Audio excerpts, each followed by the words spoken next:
Ladies, what I would like to start with is for you to start asking questions about any of the things that we covered because Cheryl, you haven't been here. Anya, you were not here. So maybe you have questions about Varnas, which will be a good review for you, Samantha, for you, Simona, for you, Celine. So just reflect back to see if you have any questions. Honestly, I'm still thinking what Varnas I am. It's not easy.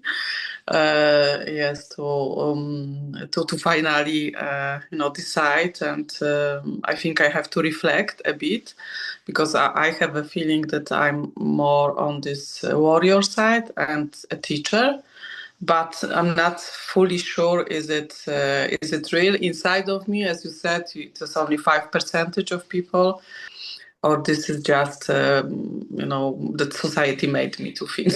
Uh-huh.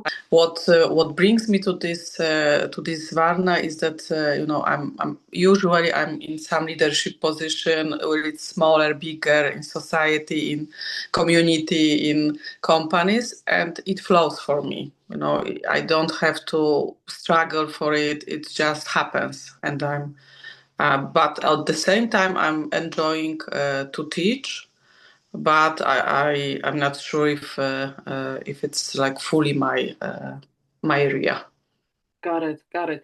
Now, how you can also look back and reflect, ladies, and it's as I'm talking to Anya, I'm talking to each one of you, is looking back when you're in a leadership position, can you fire someone without feeling bad?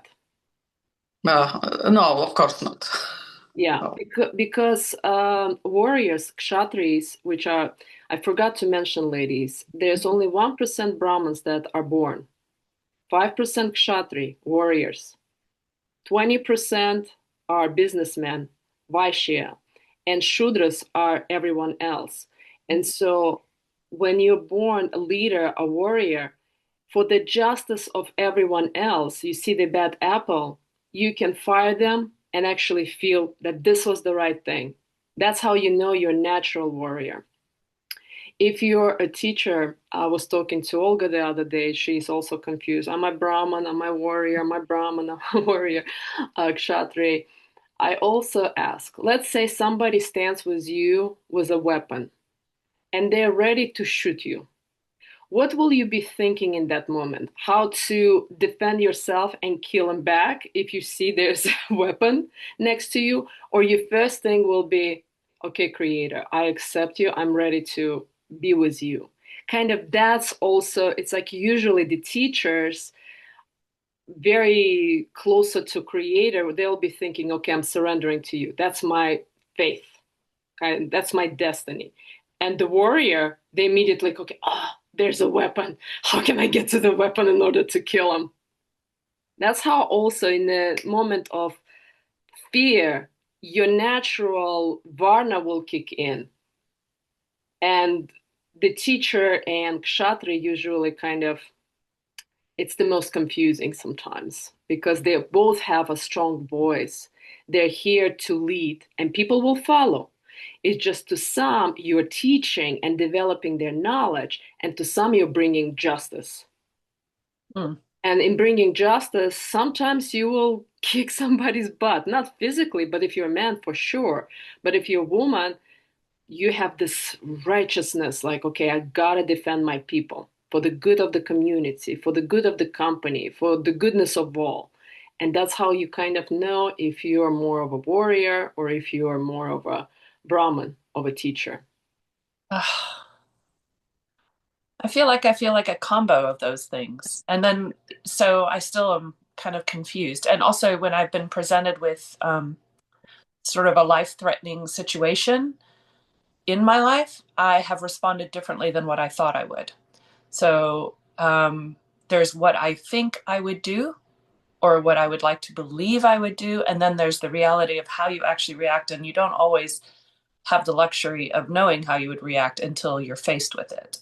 For So sure. And today, when we're going to talk about three gunas, you'll actually know why you're not honoring your varna.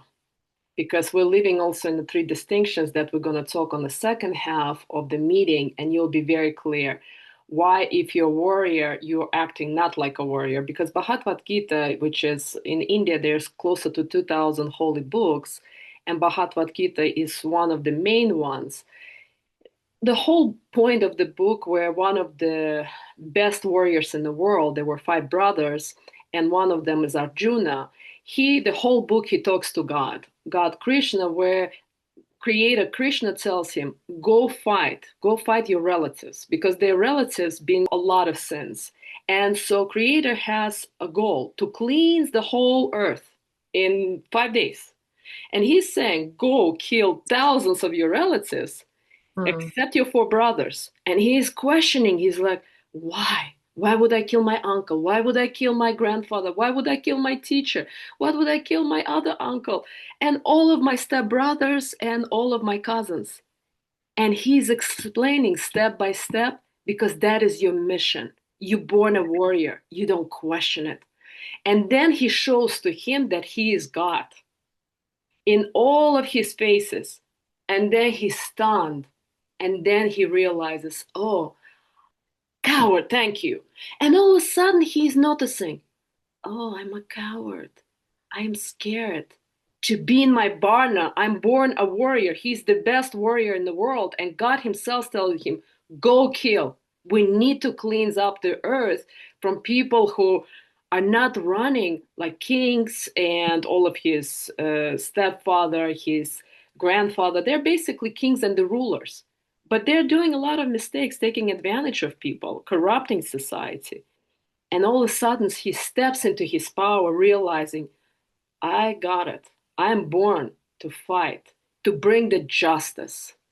And he listens, and the battle goes so badly that after 3 days, the blood is up to the hips to the people, and pretty much more than half of the earth is wiped because of this battle on Kurukshetra, next to the mountain and this land. And this is the 16 books, holy books called Mahabharata. And so basically it's the Bhagavad Gita is 200 pages of Arjuna talking to Creator.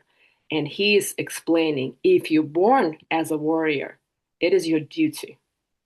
And so, but in three gunas that I will be sharing with you, you will start recognizing, why am I really not allowing myself to be the teacher or the Shudra helper or the warrior? Because something is in the way, because in the society in the 21st century, we're out of tune with ourselves. We are more living in our head, really, rather than connecting to Creator, which lives in our soul. So this is really good questions, as they arise, keep asking them, and I'll answer now. Celine, you have a question. Yeah, I think when someone was just asking about the warrior, I think it was Anya. I've like thought of the same, but then I get confused. Like I was debating between teacher and the worker bee. I forget. Shudra.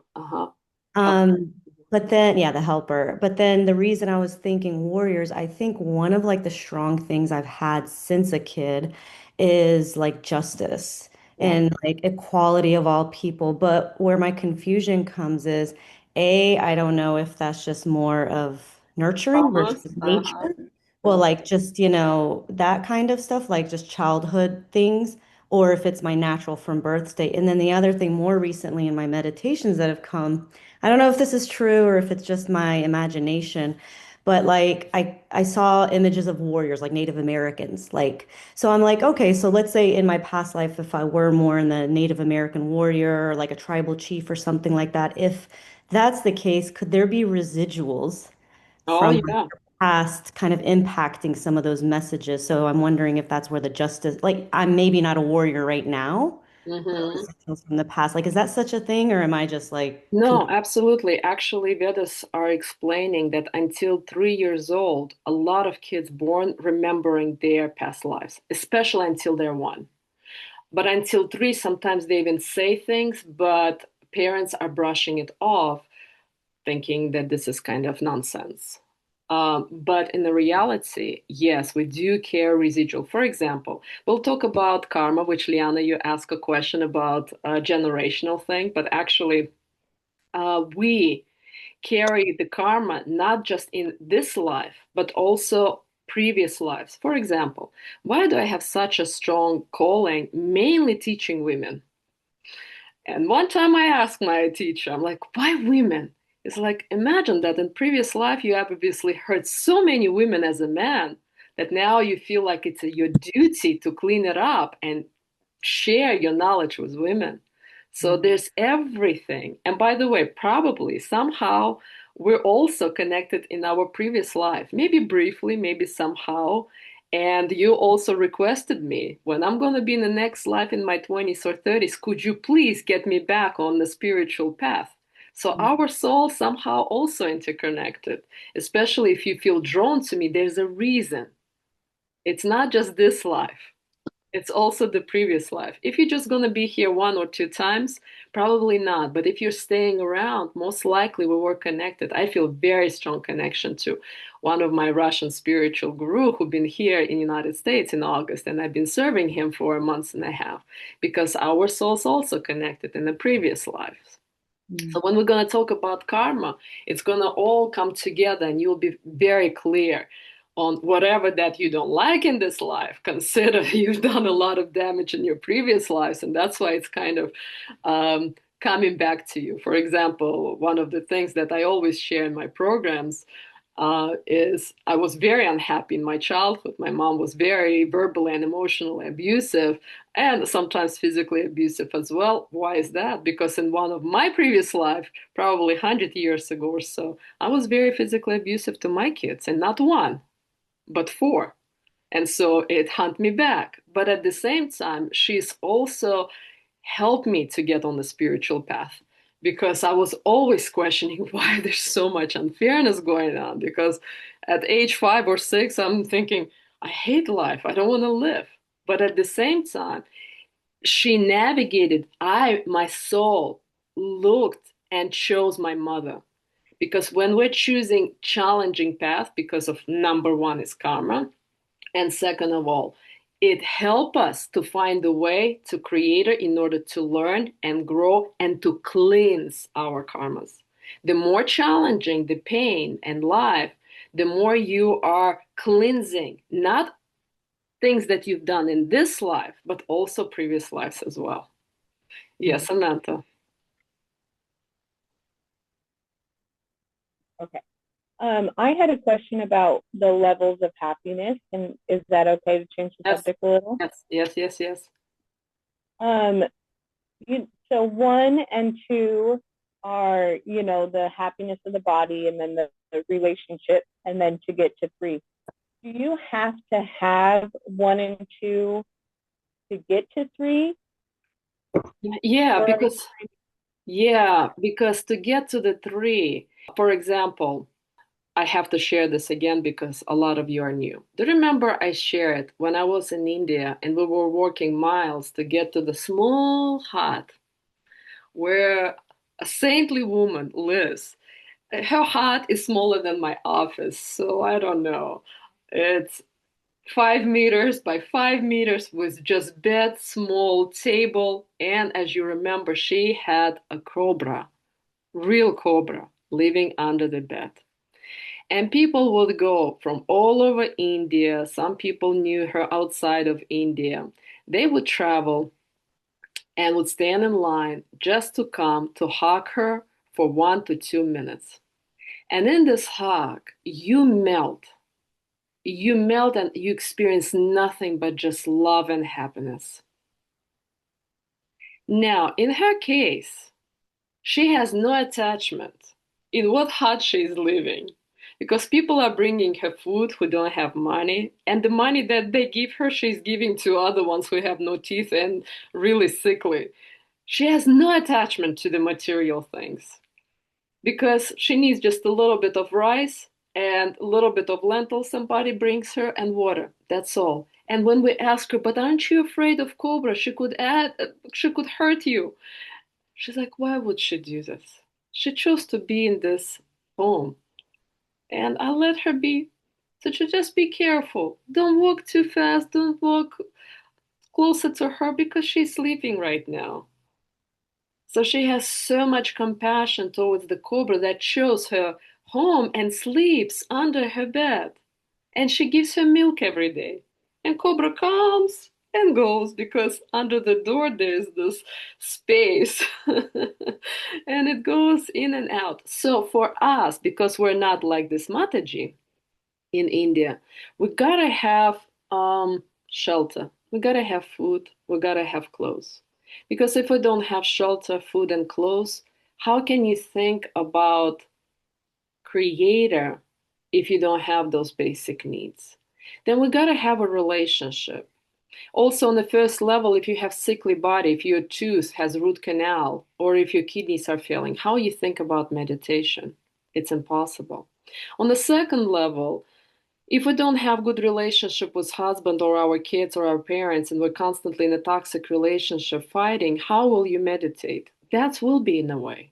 So yes, we gotta really have our first and second level, and with each level you get into a happier space.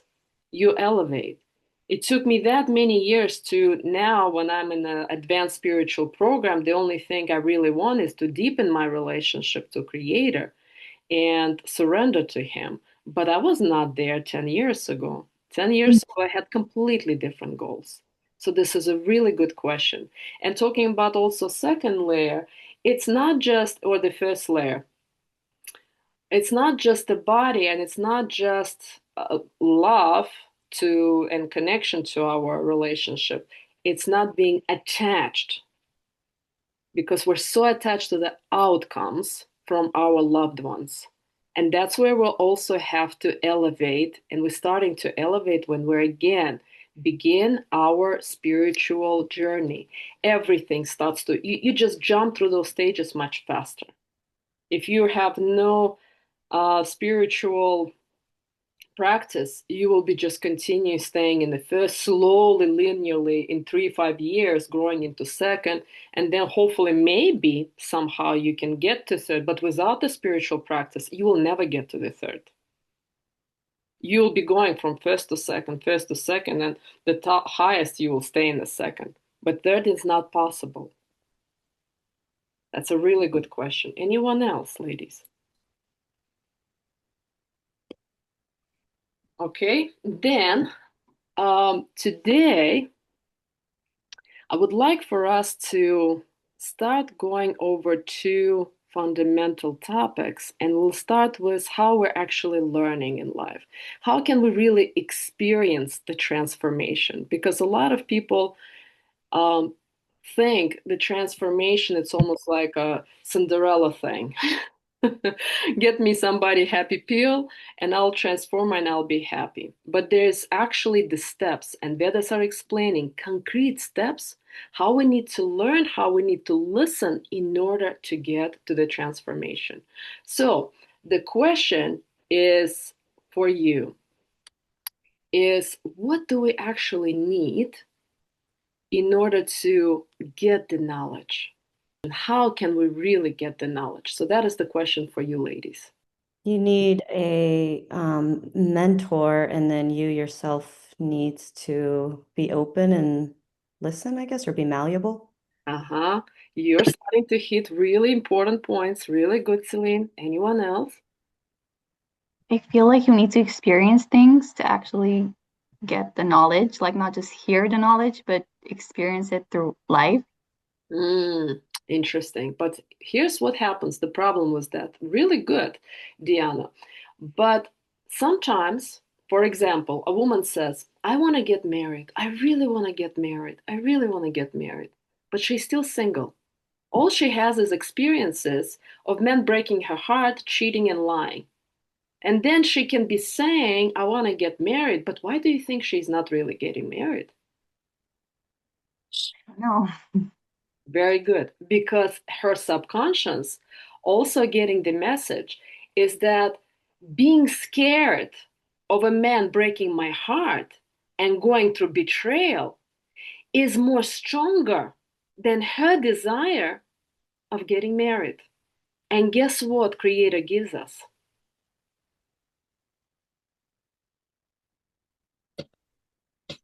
Question to you, ladies. What you deserve? No, Creator gives us what we really want. In her case, she's so scared of getting hurt. So he gets, oh, you don't want to get hurt? I'm not going to get you there. The deserve is also part of it. But that comes from the karma, and we'll get to that conversation. But in this case, I would like for you to know, if we're so afraid to get hurt and we haven't healed, we could be saying, I want to have a happy marriage, I want to get married, but that also dominates your being. We have a joke in the spiritual community when a woman stands and says, oh, my husband is lazy. He doesn't work. He doesn't help. My kids don't help me. They're constantly yapping and I gotta clean and cook for them. And my friend never responds to me and they don't want to be around me. And when they come, they want something from me. And the angel is behind her and writing oh, husband complains, husband is lazy, husband doesn't work, kids don't help, friends take advantage of me. And then you get what you are saying. Make sense?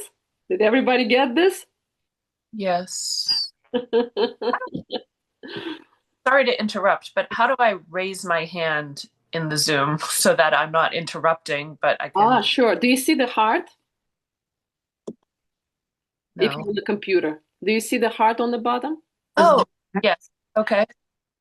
Click on the heart. Okay.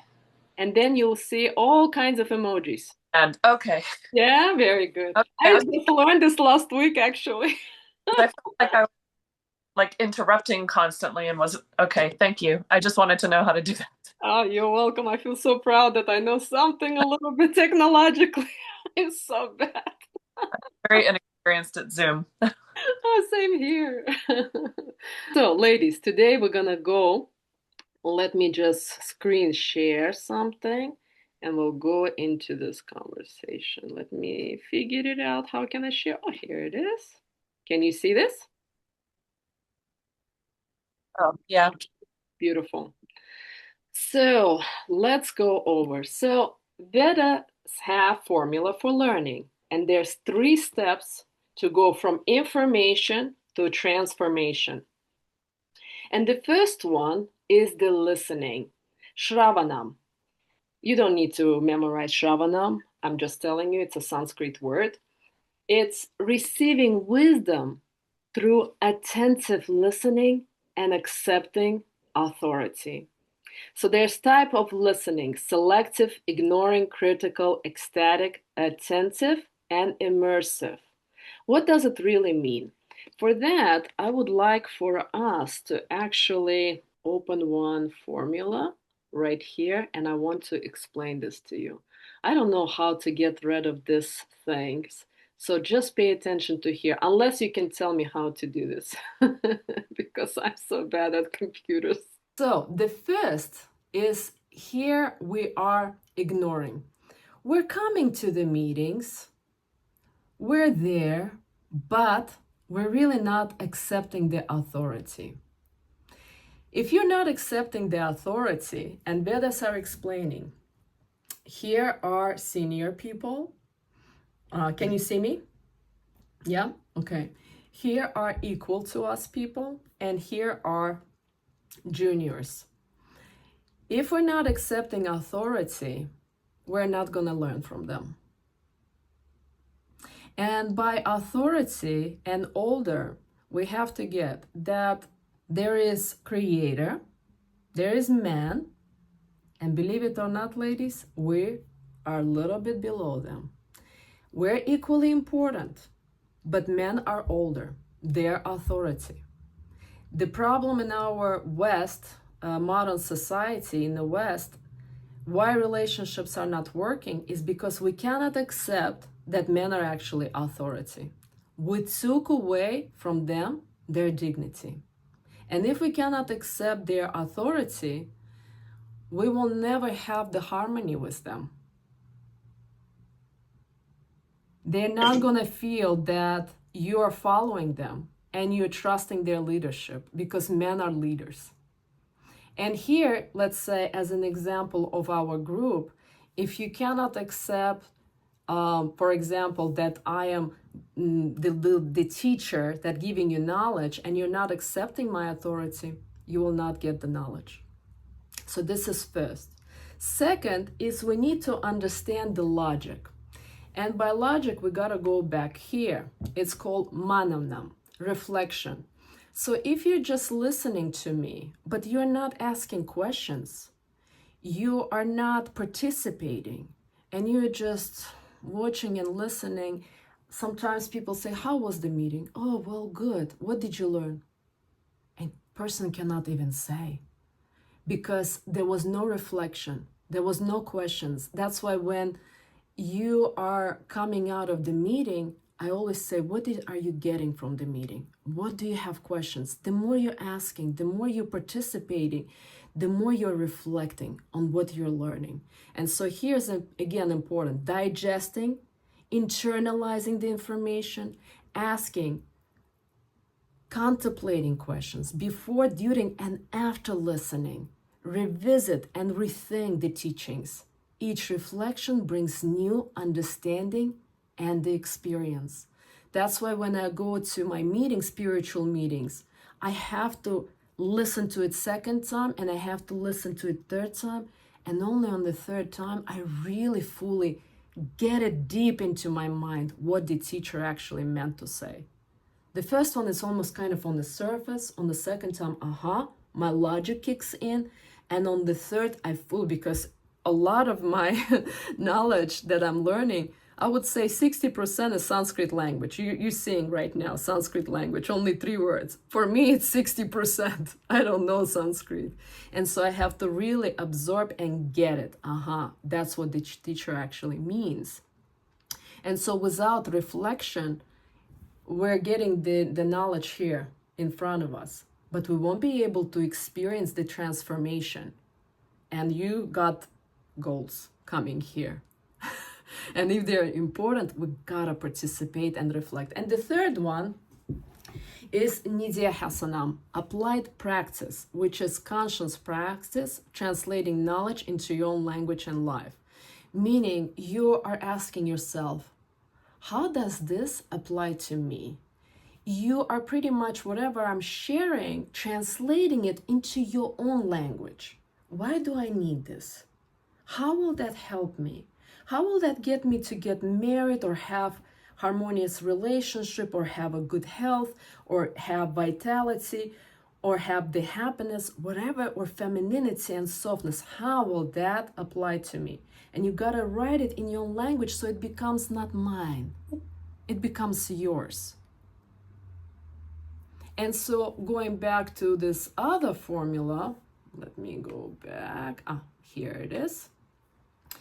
If we are not using the logic as I'm sharing, and not accepting authority, and then the third, this is interesting that I have to explain. Vedas are explaining, if let's say, for example, you got into the Instagram and you heard someone, you got interesting things that people are sharing sometimes on Instagram and YouTube and TikTok. But if it didn't touch your heart, and if the person was just sharing the theory, but not from their heart, it's not gonna enter your heart. And that means you're not gonna get benefits, 0. So you need to accept authority, understanding with the logic, and accepting it emotionally. Emotionally means knowledge transfers from heart to heart. Yes, I'm studying the theory, but I'm also sharing piece of me, because I've already gone through certain experiences and growth. So I'm giving you piece of my heart. If you open your heart, boom. That's a different experience. Second, critical listening. You're not accepting authority, but you understand this. You're accepting it with your heart. Benefits? None. Ecstatic listening. You accept authority. You don't understand it logically. You're just like, I don't really get it. You don't ask questions. You're not really reflecting on it, logically you're not getting it. You just believe that, yes, this person knows what they're doing. You full-heartedly trusting them. And you open your heart. Because you're opening your heart and you trust authority, you get small results. Now, attentive listening. You're accepting authority, you understand the logic, but you're not opening your heart. You're not opening your heart, you're just learning the knowledge. But there's still no transformation. Now, immersive listening. You're accepting authority, you understand the logic of what I'm sharing, and you're asking questions, you're participating, you're reflecting, and here you opening your heart because I'm sharing my heart. And here you're learning the knowledge and you get partial experience of the teacher. That's where the transformation begins to happen. Yes, Celine.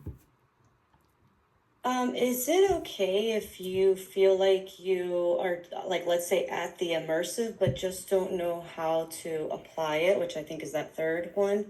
Like, does it mean you have to do this first, the listening and the reflection, in order to get to the application?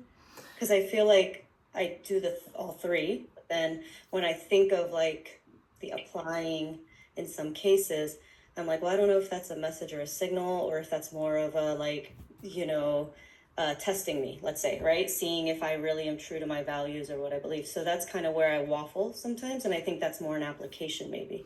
Yeah, you are here. You're in ecstatic listening. So maybe from what I'm hearing, you're accepting authority. Maybe from what I'm hearing, you're opening your heart. But logically, you are still battling. Why do I need this? How can I apply this? How will that benefit me? You will be getting small results. Well, no, it's not when I'm thinking of the future. It's when I'm going through it. Like when things are happening, like the Instagram example was a great, I had a thing pop up talking about prenups or something. And it's actually the girl that Olya had sent us a while ago. But, she's talking about prenups and I'm like, oh, okay, these are the things I also need to be careful of. But then I'm like, okay, but that's going opposite of what I'm trying to break, of the fear and the outcome base and all this stuff, right? So then I was like, okay, well, is this actually something I need to be hearing in a signal, or is this a test? Like, that's what I mean by the applying. Yeah, it still goes back to here. Okay. All right. Yeah, there's logic. Okay, how can I be careful on this? What do I need to learn about this, and etc. But also you gotta get actually, let's go into it. Any questions about it? Because now we will begin to talk about listening a little bit more in depth. Any questions about this? Yes. Yeah, go ahead, Cheryl. When you say, so this is actually speaking to a larger thing that I've been feeling from the beginning, and I'm not sure if that means I might be in the wrong place, but when you use words like authority, guru, and hierarchies and above and below, this is where I start to wonder if I'm maybe more the warrior, because I tend to really retract and rebel against that. And because I don't always feel as though authority has my best interest at heart. I don't trust in that. So, and I've had a lifelong experience of discovering that authority is not to be trusted. And so I tend to rebel against it and not trust in that. I am more I think I've grown in the self-reflective way throughout my life. Like, I listen better now. I take in, but I'm not so much a perfectionist, like just trust blank authority or guru or anything like that. It's more, I think everybody has wisdom to share, and I discard which doesn't feel right to me, which I feel is connecting more intuitively. So I think, like, when I came to you, I felt drawn to you because I felt there was something that you could help me with, this sort of last part of me, because I've made a lot of changes, but that doesn't mean, and I don't mean any offense, that doesn't mean that I take everything you say at face value as absolute fact. It's just a way of looking at the world, and I can take wisdom from that. But I don't know that I could live 100% by your beliefs, or have a guru or somebody above me who's, you know what I mean, higher than me. Like, it's more like sharing wisdom and, oh, I can really get something from that. I can really understand where you're coming from. Like, I don't know. That's the best way I know how to describe it, but I really bristle when I hear the word authority. I immediately am like, there's a rebel in me, and I don't know what to do about that. Cheryl, first of all, let me acknowledge you for your vulnerability and sharing that. Because if there were certain traumas, especially in the childhood, if parents somehow violate us, and then we go through experience in life where someone older, maybe teacher, violates, could be criticizing or judgmental, or men who are supposed to be older, but then they violate us, then we are closing our heart and questioning things, absolutely. And here, I'm not saying that, first of all, it's not my beliefs, it's a spiritual belief. So you gotta question everything. That's where the logic kicks in, right here. If you, right here, not gonna question things and you just blindly gonna follow, that is the case right here. If the person who, okay, really believes in authority, really believes in heart to heart, but at the same time, if this part you are following without trusting, without questioning, it's also not going to bring real healing and transformation, because your heart, your logic gotta understand, how will that actually benefit me? How will wake up in the morning and, let's say, meditating or praying gonna help me? How I can really return to my softness and love, connecting to Creator, will help me in my relationship. We gotta question things, because if we just blindly follow somebody without using the logic, that doesn't bring the transformation. And so I'm not asking you 100% follow me. Ask me questions. Absolutely, use your logic, and for whatever that you are not agreeing, keep asking. And if at some point you're like, okay, I agree with 90%, but this 10% I don't agree, that's okay. That's totally fine, because we're all on a spiritual journey. I was studying yogi philosophy and Vedic knowledge. For the longest time, I couldn't really decide which one really I connect more deeply. And it's okay, because we're on a journey. But when it comes to the authority, what Vedas are explaining, if we, for example, don't accept authority that the person actually knows what they're talking about and knows in Vedas. For example, if I'm telling you, do not, hypothetically, do not drink, wake up early, meditate, but I am not doing this. I'm eating meat, I'm drinking alcohol, I'm not waking up early in the morning. My voice will not have a power. And I won't be able to give you my transformation, because I'm not giving you the theories. I'm giving you piece of me, because I already lived this life. I'm living ascetic lifestyle. Ascetic lifestyle, ascesa meaning it's almost like fasting, but it's not just fasting food. Waking up early, doing prayer, doing meditation, not eating meat, running, getting in the cold water, again, cooking, reading the mantra. It's ascesa. I'm living ascetic lifestyle. So you're not just getting the theories, you're getting piece of me, which is here, immersive listening. You are getting the partial experience of a teacher. Make sense? Yeah, I think that is fully kind of what I was trying to say, is that I can just pull wisdom from, but no, I think it's just the very words kind of get me a little. Yeah. And it could be the warrior, and it could be, again, traumatic experiences, because people violated you in the past, and now it's very hard to really accept the authority. Because if we're gonna show up, let's say, hypothetically, in a room with one of my mentors and teachers like Dalai Lama, or let's say you're meeting in Dalai Lama, you cannot look at him as equal. If you're looking at him as equal, you're not going to learn from him. Can I not look at him as someone who has immense wisdom to share, but still a human in a body on earth? Absolutely, he is a human in the body. But if we're looking at someone as an authority, okay, let me share an example. So here I am in India, and there's a lot of teachers. And all of a sudden I'm passing by through someone, and I feel such a strong vibration. He has such old clothes. He's small, skinny, and my body just wants to go down and bow in front of him. And I just go in front of him, go down, and I touch his feet. And after a minute, he puts his hand on my head. And I experienced such a grief and bliss at the same time. As if almost he took something karmically away from me that I'm not even present to. It's probably from my previous lives.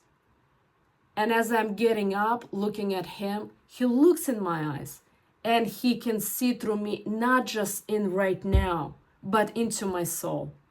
There are people like that in India. And if we're treating like them like equal, we will never experience this blessing, because they do have a power to take our karmas away from us. That is profoundly powerful. And if we just use logic, well, he's just equal to me. Well, he's just going to be a person passing by next to you, but he's not. So I just see that as sort of a deep respect for the amount of time of their life that they have spent in a certain subject arena or spiritual practice. Yes. They're way more wisdom and way more elevated in that specific area of, you know what I mean? But I still don't see my life as less worthy than theirs. It's not about, again, less worthy. Like I said, Vedas believe that you and man and kids are all equally important, but there's hierarchy. God is above us. Can you accept that? Sure, but I also feel like I'm a part of God, so I'm not really, I don't see it as a separation, just like an expression of God here on earth. Right. And God, we all have God inside of us. And by the way, the advanced teaching tells us sometimes because we have such a strong pride in us that we feel that we're equal to him. But no, he created us. He really created us. And that puts us under him. And because of that, there's always going to be a hierarchy. And if we just put maybe just like 1 millimeter men little bit above us, we allow them to step into their strong leadership and masculine role. They are born to protect us. They are stronger physically. They're meant to be physically. We're not meant to go to wars, women. They are. We're not meant. I agree with that. You get that? Because they have that strength, and I have a different strength. Yes, absolutely. We're equally important, but it's just there's a hierarchy. God, men, women, children, and cats and dogs and chipmunks and etc. And so it's hard for us in the Western society to really accept this hierarchy. And I, for the longest time, had a hard problem with that as well. But as I start learning it, I start really understanding if I put myself slightly below, there's humility and humbleness kicks in, where we start to deeply respect men for who they are. And when we deeply respect them for who they are, they step into this strong and masculine role of being this strong leader and provider and protector that they're born to be. Their dignity kicks in. Their duty kicks in. I don't want to take up everyone's time, but I mean, I have even more thoughts based on what you said, but I don't want to. Got it. Well, if you're gonna have more questions, please step in, because you gotta use this logic in order to overcome and get to that, okay, this comes home. Okay, so I'll just say it real quick then. My next following question of that is, so there's that hierarchy of God, man, me, even if it's a millimeter. But it seems to me like we're saying that strength and protection and leadership is higher or more important than, like, he can provide that, but I grew humans in my body and and pushed them out and literally created life? And why is that sort of lower on the spectrum than someone who has strength? Like, we're just both strong, just different. We are. And actually, Vedas are saying, when we are born, we're closer to Creator. Men are here. We are here. We're already born. Feminine, soft, gentle, kind, compassionate, empathic. We have to stay here. And we stay here if a man, father, first protects us, and then the husband. And men are born. They are not confident, strong, and masculine, provider and protector. They have to overcome the challenges in order to get closer to Creator. They're not close. And so we are equally important. However, the hierarchy of that a man, for example, I don't work. Right now, the money actually that I'm using is to pay off all of the applications that I'm running to run Feminine Circle, and the rest I'm donating to South Africa and Kenya. Husband fully provides, pays for mortgage, pays for bills, pays for cars, pays for insurances, food, shelter, my hair, my nails, my clothes, our son's clothes, everything. This is not possible for me to give you the knowledge, for me to really take care of raised garden, study, give knowledge, cook for our son, cook for my husband, and really live in my harmony and in my soft feminine energy if husband doesn't do his duties, providing and protecting. And this is right now so broken in the society, because if I am the same as you, fully equal, then go to work. Do 50-50. Then that's what we have, a broken society, because Creator made us softer, more loving, more gentle, more kinder, so we can preserve harmony and give babies and protect them and nurture them in a motherly way. Makes sense, Cheryl? But if we don't have that, at least 1% underneath, they don't feel that they're needed. We're taking away their dignity. The Creator made them stronger to do their duty. Yeah? Or it doesn't come home yet? Reflecting, very good. And continue doing that, because you gotta be in this conversation. Otherwise, there will be a battle, and you gotta talk to me. Keep asking questions. This is great. This is really great. Everybody's time. I don't want to be selfish. I mean, I could keep going forever. So. All right, very quickly. Thank you, Cheryl. Liana, I'll ask a quick question, and then we're gonna move on. Go ahead. So, I want to ask, what is the authority that we trust? It's like, they maybe make rules, or they give us explanation, but we couldn't accept the explanation, and then they couldn't answer or explain the way that we hope. And I mean, like, Liana, let me stop you, because I know where you're going, meaning I hear where you're going, and just wait for an hour when we're going to talk about 3 gunas, and it will make clear sense. Is your man in 1, 2nd, or 3rd guna? Because if a man hasn't developed, he won't be able to lead you and provide and protect for you and lead you in the right direction. So you're just 2 steps ahead of time, but we'll get to it, okay?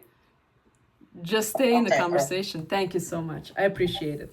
So now let's go back to this. Since the listening is very important in order for us to experience the knowledge and not just get the information, because only knowledge, and through how we're listening, we get to transformation.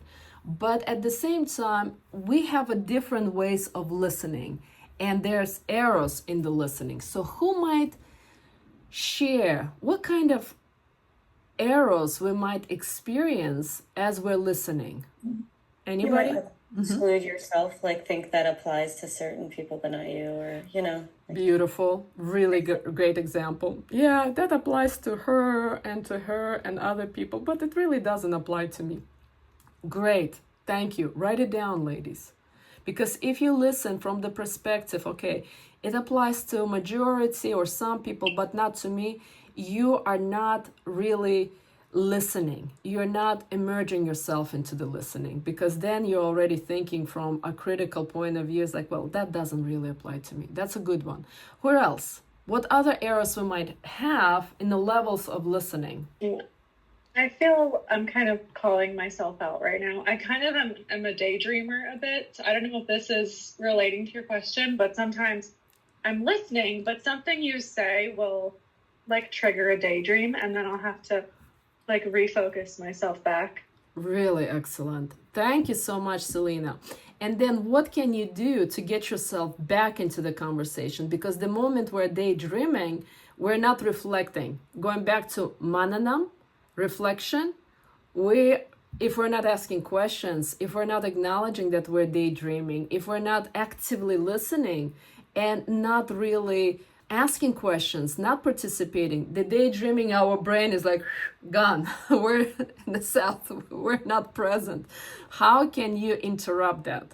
Not sure, besides just telling myself to, like, once I notice I'm doing it, I can get myself back on track. But as far as staying present, I'm not actually sure how. Okay, give you a hint. If you don't acknowledge that you're daydreaming, maybe you can just write it down as in the Zoom. Oh, I'm daydreaming. If you're not acknowledging in the group or saying, raising your hand, or not writing it down, you could be drifting off for 5, 10, could be even 20 minutes. You gotta acknowledge it. And that might seem like, oh, it's embarrassing, it's weird, but everybody has their ways. You might be daydreaming, someone else will be thinking, well, I know better. Someone else say it's not applying to me. Everybody has their ways of disconnecting. And it could look as if you're disconnecting from me or this class, but in the reality, what are you disconnecting from? The lessons I could learn. But what are these lessons gonna lead you? Why are you here in the first place? For a deeper understanding. No, this is all intellectual. Ladies, why are you really here? To transform, like to your destiny. This is also intellectual. Connection? What is it? Connection? This is a good idea. You're actually here because you had goals. And I ask you to write those goals. Yeah. Make sense? Connection for like inner peace, calm. This is all intellectual. It's a good idea. That's why you gotta bring your goals out and really connect to them.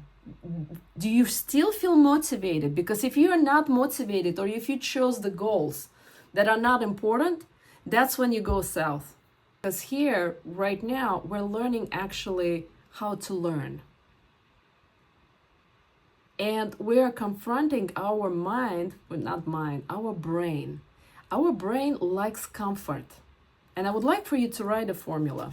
It's very important, actually. Without effort, we're not growing. But if we are putting so much effort where we're violating ourselves, our brain gonna disconnect because it seeks comfort. But we gotta put effort, and our brain doesn't like to put effort. It's not comfortable for our brain.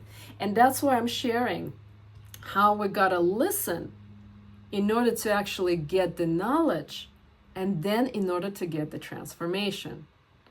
And if we're gonna allow ourselves to just continue going daydreaming, we're allowing our brain to experience the comfort zone, but we're not really standing for our commitment to our goals.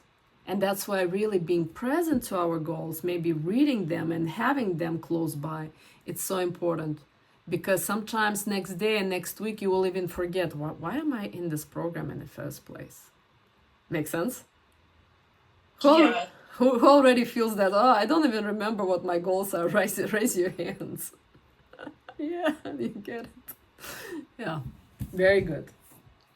And so let's go into now manamam, reflection. Where could be the problem with the reflection?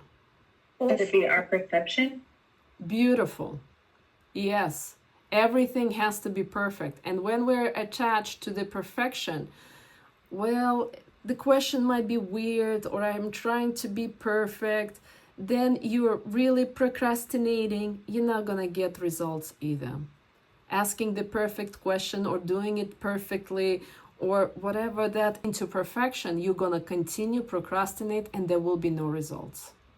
So perfection is a big chunk of our failures. Also with the listening, we got to have the right mood. If we have, for example, when we're learning something about our body, it's important so we can be healthy because the body is the temple of our soul. We need to have relationship in order to experience the connection and happiness. Alone, we're not going to enjoy our life at all. Imagine you have everything that you wanted, but you're alone in the island. You're not going to be happy.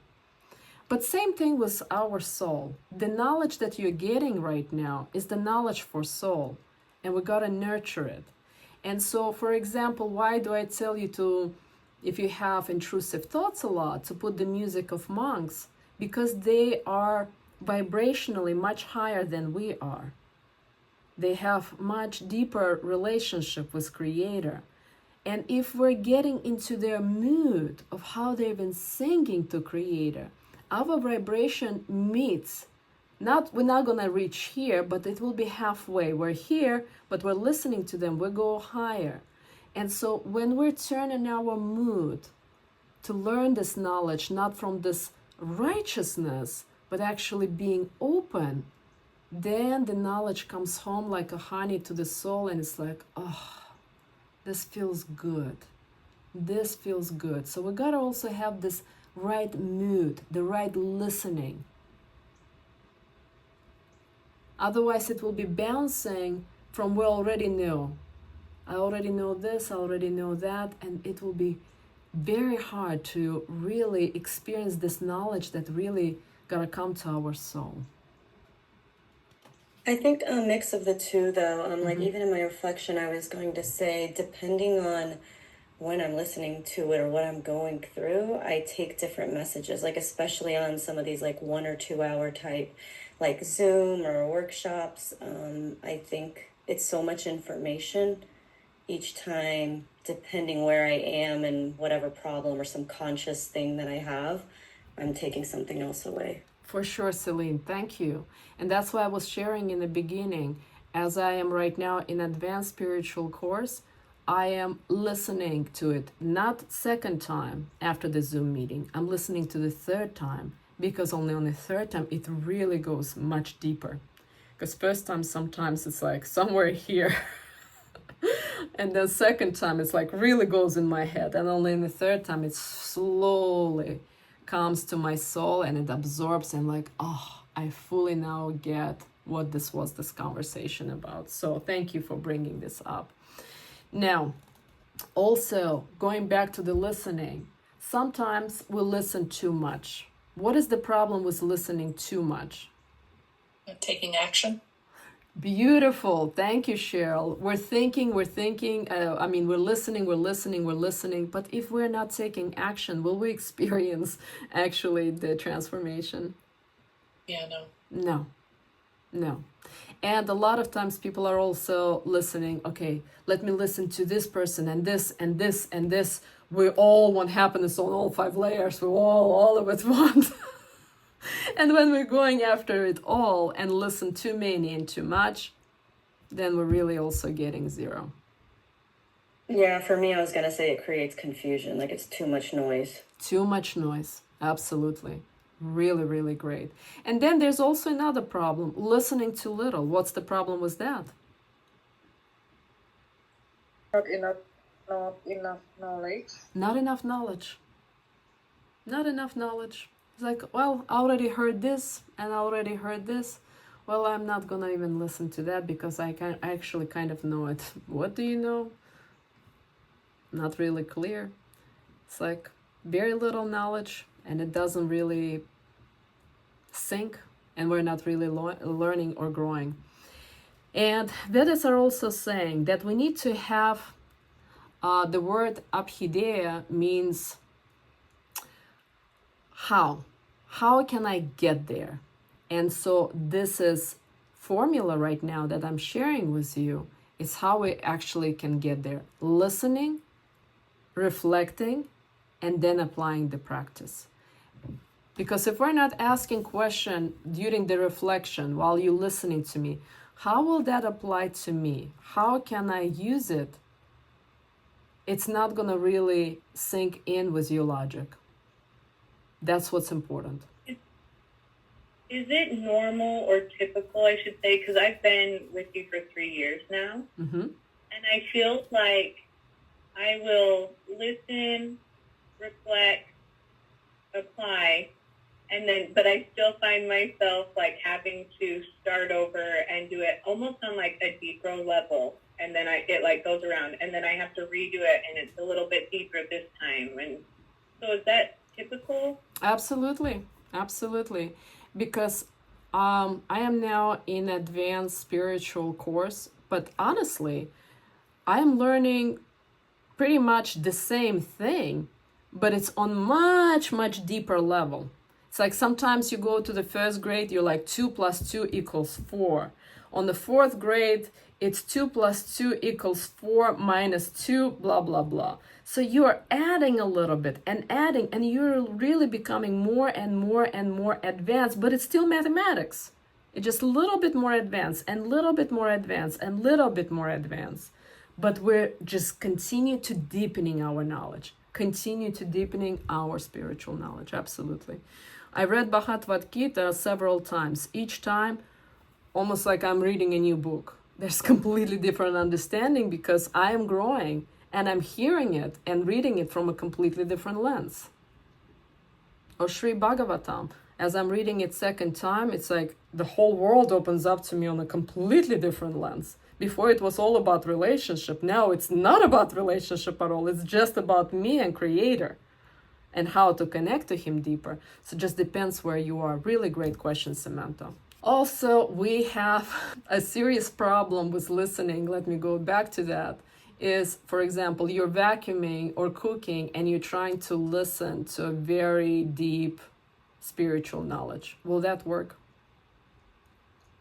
No.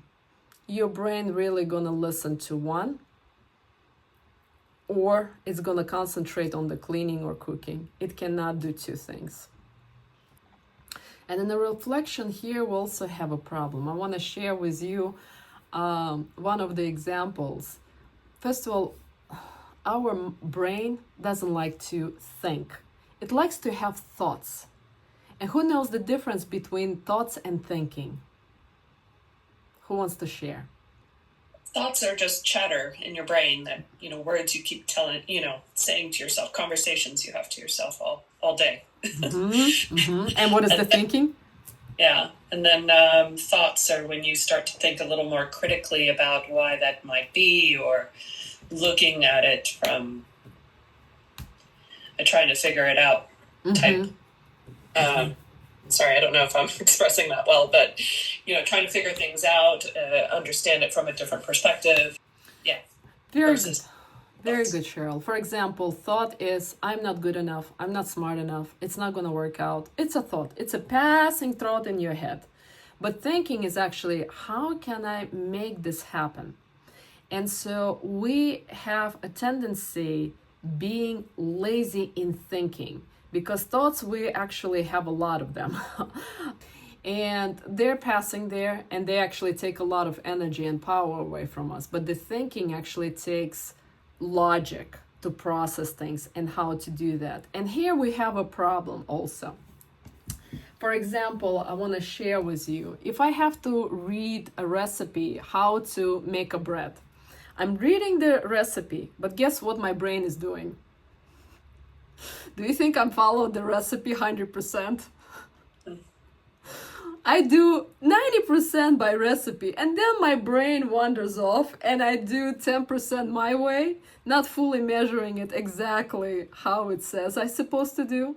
And I'm trying to do gluten-free bread, and because I didn't do it 100%, my bread turns out to be wet inside. Because my brain didn't do it 100% the way it was in the recipe. Now I would like for you to share how some of the things your brain does not to be in a reflective and logical space of really doing the thinking or following through. Who wants to share?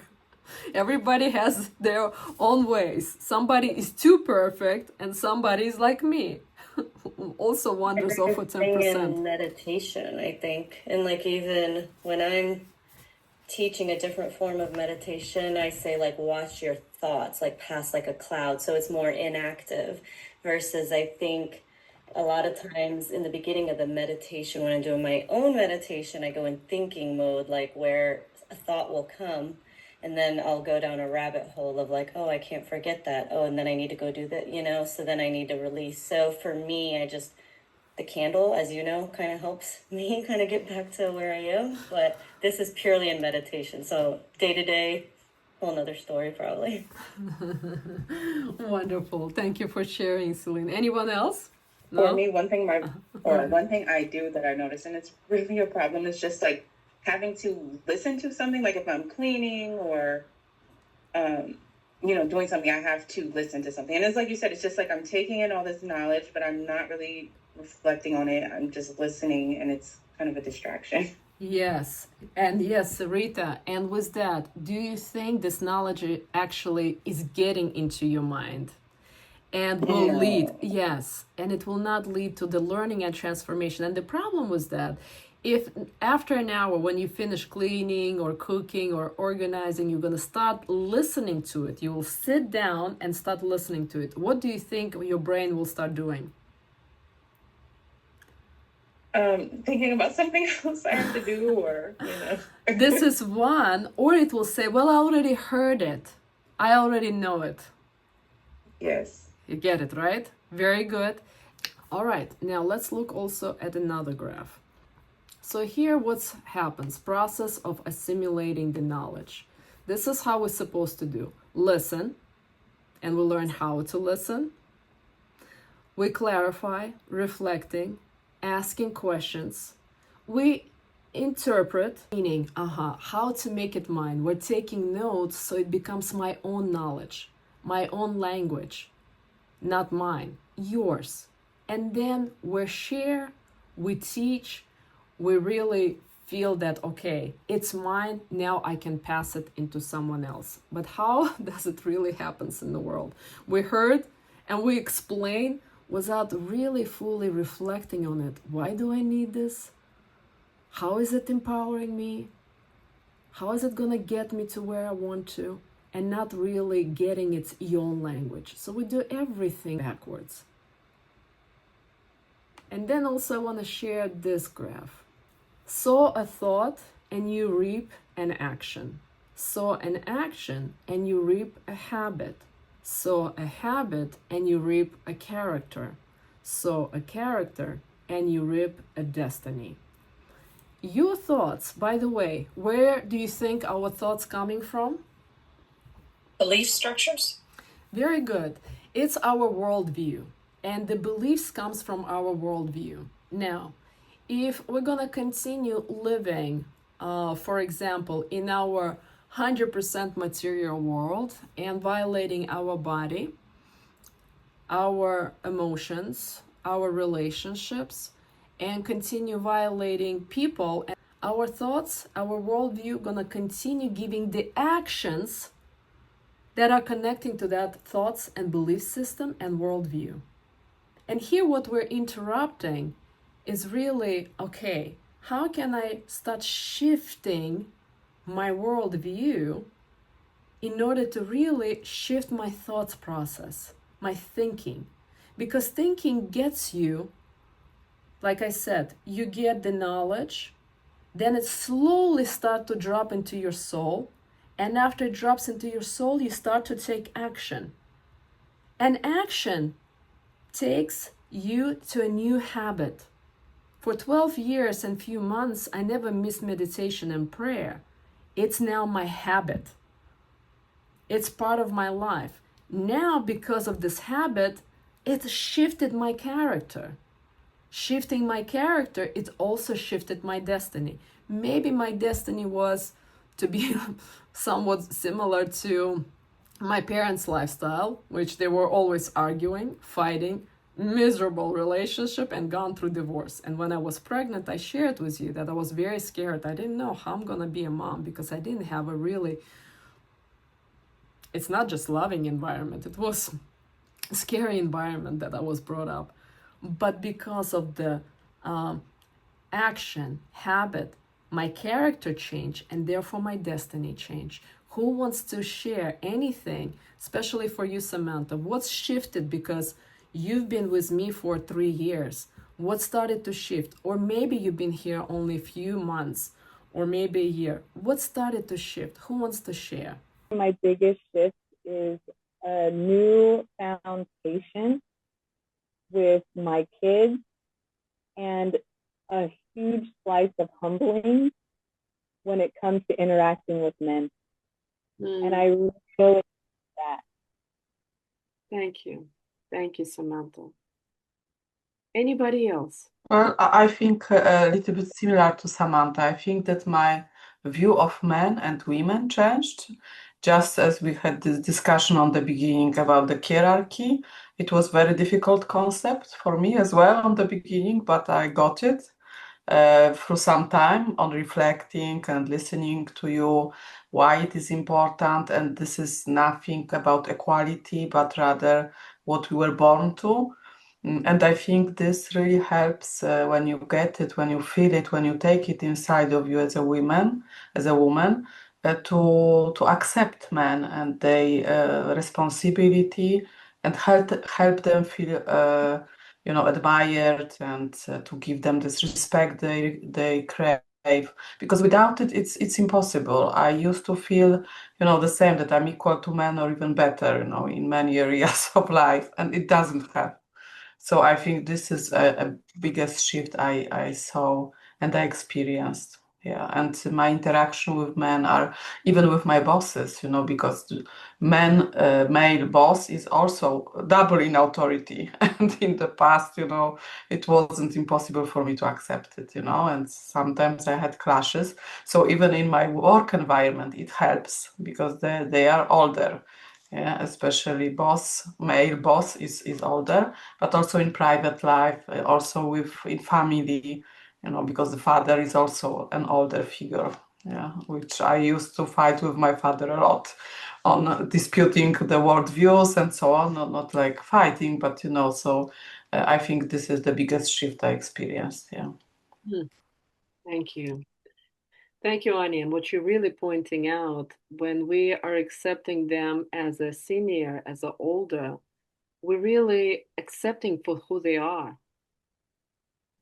And to any one of us, and to people in our lives who we love, our kids, our men, our parents, the biggest grace and the biggest gift you can give to them is accepting them who they are.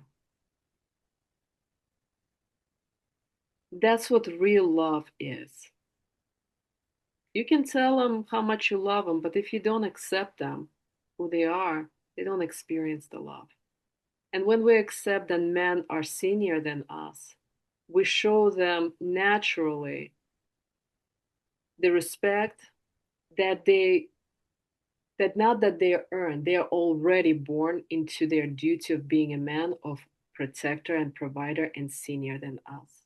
And that's how they step into this dignity of actually starting to provide and protect us. It's not given. I wanted to add as well with that humbling with the man, one of the biggest pieces that really helped me with that was that God is at the top there, because men are human just like us. Yes. And so to expect them to, in order to get that authority or that respect you have, that they're perfect and that they're not going to make mistakes, that's where I was getting stuck, is where I'm like, I can't put all my trust in this man. He's just a human. But if you realize that right above that man is God, and God has you, when that man does have mess ups or fumbles, it gives you the room to have that grace for that man. And that was a really big piece that clicked for me. Yes, because as a human beings, you make mistakes and they make mistakes. But as my husband also make mistakes, I don't point them out. I trust that he needs to go through this learning in order to come through that eye of a needle and do the right thing next time. But if we're constantly poking and pointing out, but really not accepting others really comes from us not accepting ourselves. Mm-hmm. If we accept ourselves, that means we have such a deep relationship to Creator, then we start to accept others. Acceptance all first comes accepting Him first, Creator, then ourselves, and then the third comes, then we start to accept them. But we usually in our life want to focus on them, change them, and really see their mistakes. And it's all fully reversed. No, we got to fully focus on us and our relationship with Him. Once we go through our own transformation, they transform kind of this almost automatically. They're just reflection of us. And it's pointless trying to figure out, okay, why is he doing all of these mistakes? No, he has his journey. Focus on you. Bring back the focus on yourself. Yes, Sidley, you have a question? Yeah, going to like what Samantha was saying, and I understand and agree with how you were saying it previously of creator, man, us, kids, pets, the ordering, the hierarchy. What my question is then, like you also mentioned, we are actually closer to God to begin with, right? The feminine and the masculine, how that switches through the timeline. Then, how, if man is closer to the creator, No, I we're believe closer to the Creator. that's what I thought, but then the ordering is man. Okay, so one is the closeness ordering and one is the power, or like not power, but hierarchy or authoritative. Mm-hmm. That's where I'm Yeah. confusing the man and the woman and the closeness to the creator. Mm-hmm. Yeah, because a man, in order to actually be, here's creator, and here's man, and here's woman, and here's kids and cats and dogs. Like I said, men are not born to being close to creator. He has to overcome the challenges in order to become this masculine provider, leader, and protector. We see in a society 90 to 95% of men who are just now so angry and upset because they're used to 50-50 and equality system. They don't want to step up. But the natural order, here's God, here's men, here's women. And if we're looking at them that I am equal or I'm better than them, that means we drifted so much because we're closer to Creator when we're born. But because our husband, our father did not protect us, then men are not protecting us, we degraded to masculine energy. And when we're degrading, we're thinking, I'm better off. I'm equal. I'm not following you. I'm not trusting you. I know better. I remember when we had our wedding, and on the wedding, I had two colleagues. They were psychologists, not spiritual at all. And in the wedding, we have a game because we're both Russian. We played the game, questions and answers. And I got the question, who is the smartest in your relationship? And dumb me, I don't know why. All of a sudden, I'm answering me, and my colleagues looking at me, not spiritual psychologists looking at me with square eyes. And then I'm like, oh my God, what I'm saying. And I'm quickly correcting myself. Of course, my husband. But do you see, even in that moment, my ego wants to say, I'm the smartest one because I have 3 degrees and he had only 1. And if I'm looking at my husband that I'm the smarter one, then he will look at me, then go work. Go pay the mortgage and go pay for everything else. But that's how we operate in the society. I'm smarter. You are dumb. And as long as we look at them that they're lower, dumb, stupid, they're showing up as dumb, stupid, and not in their true duty and role as a providers and protectors. And they're born to be providers and protectors. Yes, Celine. But so when they are in their masculine, then like to your point, like they have to kind of work in or earn into the point of creator, God, woman, right? So when they're there, does that mean they're closer to creator or you know what I mean? Or This is kind of a natural order. It's just how things are okay. naturally. It's not that they have to get there. But even if they're not getting there, you got to work on shifting to femininity, to the softness. Because if you're shifting to softness, and that's possible only to creator, then you will naturally look at them. I mean, honestly, I cannot imagine my life without my husband. Yes, he is not God, but I'm almost looking at him that he is my everything. I am bad with technology. I haven't opened the bank account and our statements in 8 or 9 years. I have no idea how much he's making, how much is our utilities or bills, or where do he gets bills and how he pays them. I have no idea about anything about finances. I don't know nothing about technology. We have such a complex remote that I only know how to turn it on, off, volume, and channels. Everything else, how to get to Netflix, Prime, or Russian TV, or international, I have no idea all of this wiring. I don't know nothing about banking and money, how to do all of this budgeting. It's all on him. How to chop the tree because it fell on our roof. I have no idea. All of this, he is in his 100% masculine because I am in my soft feminine flow, fully trusting creator. And I don't know how I would have such an amazing life and being the mom, stay-home mom and wife if not him.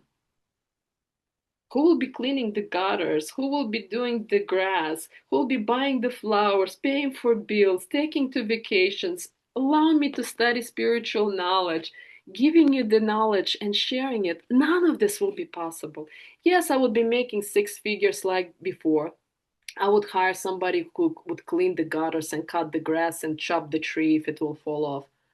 But in the process, I would still be bitter, righteous, alone, or with a man that I will have to pay because he will be probably jobless. Because that's how it works. If we don't respect them, we don't really respect ourselves and we're all out of tune.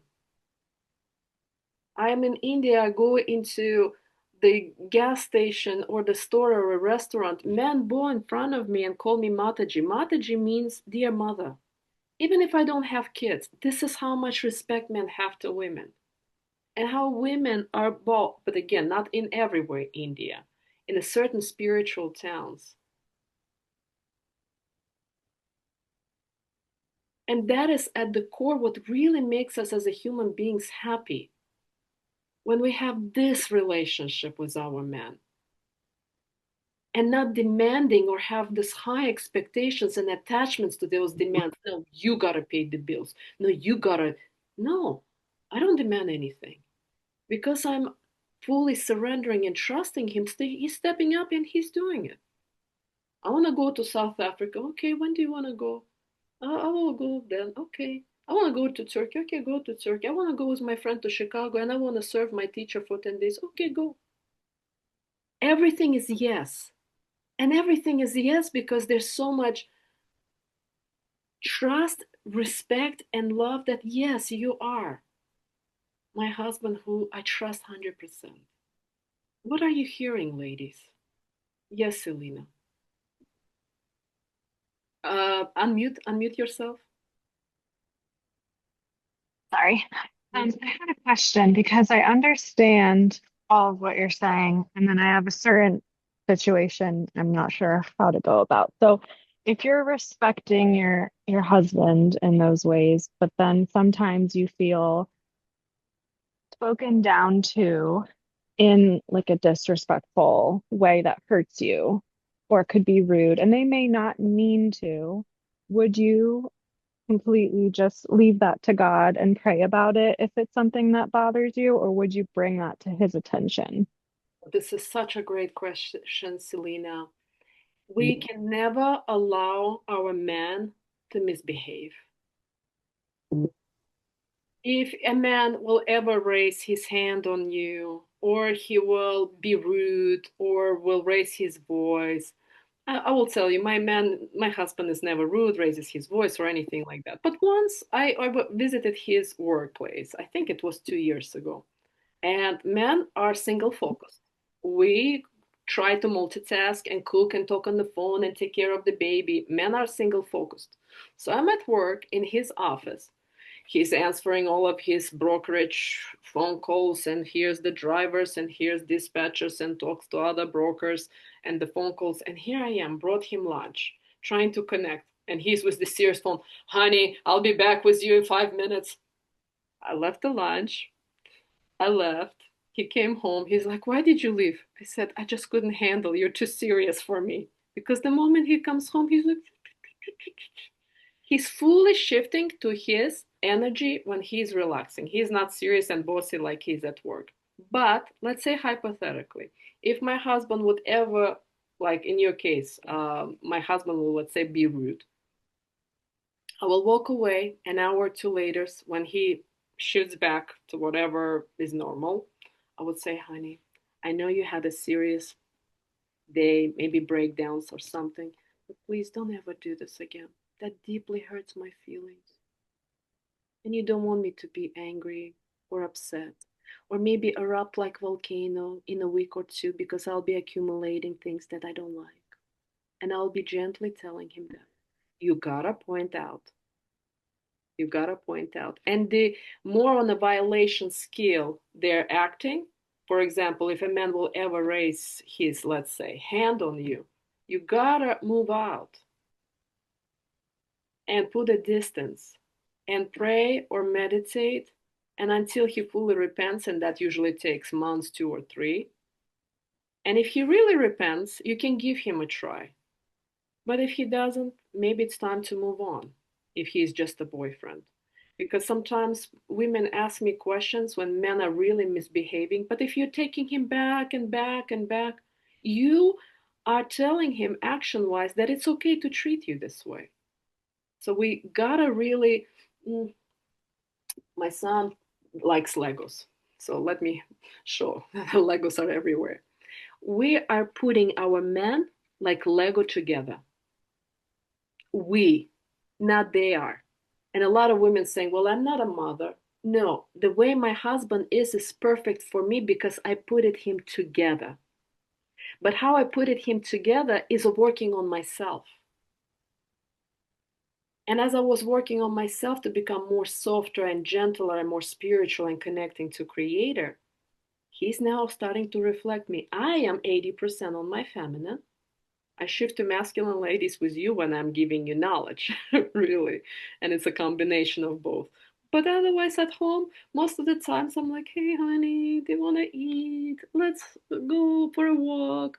Or what do you want me to cook for dinner? This is how I talk, like this. Very laid back. But we can build them if we don't focus and poking them, but really working on ourselves. But if they misbehave, we gotta correct it. But not correct. If you're judging and criticizing, this is not acceptable, I will walk away. Nothing will do it. You walk away and gently come back. But this gentleness is not in the doing. It's part of your being. And the part of the being, when you're already feminine and soft and connect to Creator, the doing, the thinking, the talking comes out of you natural in a soft way. Right now, you will try to copy me, but the righteousness is there, and therefore he will rebel. And that's why we're in the course, Return to Softness, really returning to your soft and peeling off, continue to peeling off this masculine, hard layers that taught you to survive, but that's not natural. It's not comfortable for us. It's not comfortable to them. And therefore, all you're getting is the reaction to how you're treating them. You disrespect yourself, you don't love yourself, there will be just a mirror to you. And then they will be toxic, and then they will be angry, and then they will be rude. Somewhere you're violating yourself. So continue to heal. And if they're doing something wrong, you're saying, honey, that will not work for me. Please don't do that again. If you're angry or upset, call your guy friend, call your brother, your father, the counselor, the therapist, but not on me. I want to make sure that I'm loved, relaxed, so I can be the best wife and the best mom. And my husband will say, so sorry, you're right. That's it. Really good question. Anybody else? Then I would like to send you to do a very important exercise. But ladies, I'm not sure if you'll be able to see the questions. And I'll break you probably into 3 or 4 groups, and you'll be doing it with other person, reflecting. No, that's not it. For you to write them down. You will do the practice of conscious living, and you will do the self-analysis each 6 minutes. First, write it down. Take one of your habits that you don't like. Maybe because you don't hypothetically accept man as authority. Maybe you don't have a habit of waking up early, doing the prayer meditation, or whatever the habit. Maybe you don't like that you're eating too much sweets, or whatever that it is. But something that is really important to you, not hypothetical, really important. And then you're going to analyze how this habit was formed on the level of actions. For example, what did you do or not do that created it? What did you say about it? What do you consciously believe or unconsciously think about it? What do you need this habit? Why do you need this habit? And what does it protect you from? What does it give you? What does it take away from you? And qualities. What inequalities stand behind this habit? Is it confusing? I can go through one of you so you understand how to do it. An example would be helpful for me. If you want me to work it through. Yeah, very good. Who wants to do it with me so it will be easier for you to do it in the groups? I don't see all of you. Okay, Cheryl, really great. So tell me what habit that you really want to work on. And you're not going to be like attached to it. And I'm like, no, I'm not going to let it go. That's something that we really want to work on that is not helpful. Which one is it, Cheryl? I subtly try to influence my husband. Influence is really well said. Is it control? Is it manipulate? Or is it demand? Or is it dominate? Because influence is a positive thing. But we as wives, when things are not working, we have sometimes a really nasty way. And we have to be authentic where we're being inauthentic. So what exactly are you doing? Are you criticizing, complaining, controlling, dominating, demanding? What is it that you're doing, Cheryl? Indirectly, yes, to all of that, but often like we'll try and suggest a book or a thought or tell a story that maybe helps to get a message across. It's more like trying to subliminally influence him into leadership. First of all, Cheryl, you gotta stop saying influencing because Sorry. you know when we're influencing people. Manipulate, I guess. On some level, it's manipulation. Yes, because influence happens. I influence my husband, but do you know why he listens to me now? Who wants to guess why? There's no attachment. There's no attachments. What else? Very good, Celine. Why does he listen to me? You accept him? Yes, ladies. You can influence your man only when you accept their good and their bad. Cheryl, you haven't accepted his bad. Make sense? And therefore, everything that you will be sharing he will 100% resist. He will be present to your hidden agenda to do what with him? Change. I don't know how to Yes, answer that. Cheryl, you are trying to change him. Yes. And Change. he resists. Yeah. Imagine he will tell you, you know what, Cheryl, you're beautiful, but I don't like your glasses. I don't like your red hair. And I don't like, hypothetically, that you're 5'7". I want you to be 5'2". I want you to lose 30 pounds. I want you to stop wearing glasses. I want you to be blonde. How do you feel? Awful. This is how you make him feel. Are you clear? Yeah. Very good. So now we're going to continue on this because I want you to now analyze how does this habit of you trying to change him, because now we fully clear that you're trying to change him, was formed on the level of actions. When did you do or not do to create this habit? What happened? Well, I don't know if I understand 100% what you're asking me. I'm sorry. Yeah. So what you're looking at is, for example, my husband did finances. He made mistake. He triggered me. And that action made me to stop trusting him that he knows how to run our finances. And in that moment, words, what did I say about it? I said to myself that he is stupid and dumb when it comes to finances, hypothetically. What beliefs did you get out of it? I'm just sharing hypothetically. What do you consciously or unconsciously think about it? I think about that my husband doesn't know what the heck what he's doing with our money, hypothetically. And then you go, why do you need this habit? I need this habit to control him, that I am right, that I know better about finances and that he doesn't. What does it protect you from? It protects you to be vulnerable and trust him, hypothetically. And what does it give you? It gives you, again, the power and control that you know better than he does. And what does it take away from him? Being vulnerable and connect to him on the soul and heart level. And qualities. What inequality stands behind this habit? And you got to look at the qualities that stands behind, for example, habits, inner qualities, that I am right, I am righteous, I am strong, pretending that I'm strong, I am powerful, and avoiding, again, to be vulnerable, soft, kind, and feminine. Kind of the idea. Make sense, Cheryl? Yeah, I guess. Ladies, did you, again, this was hypothetical, right?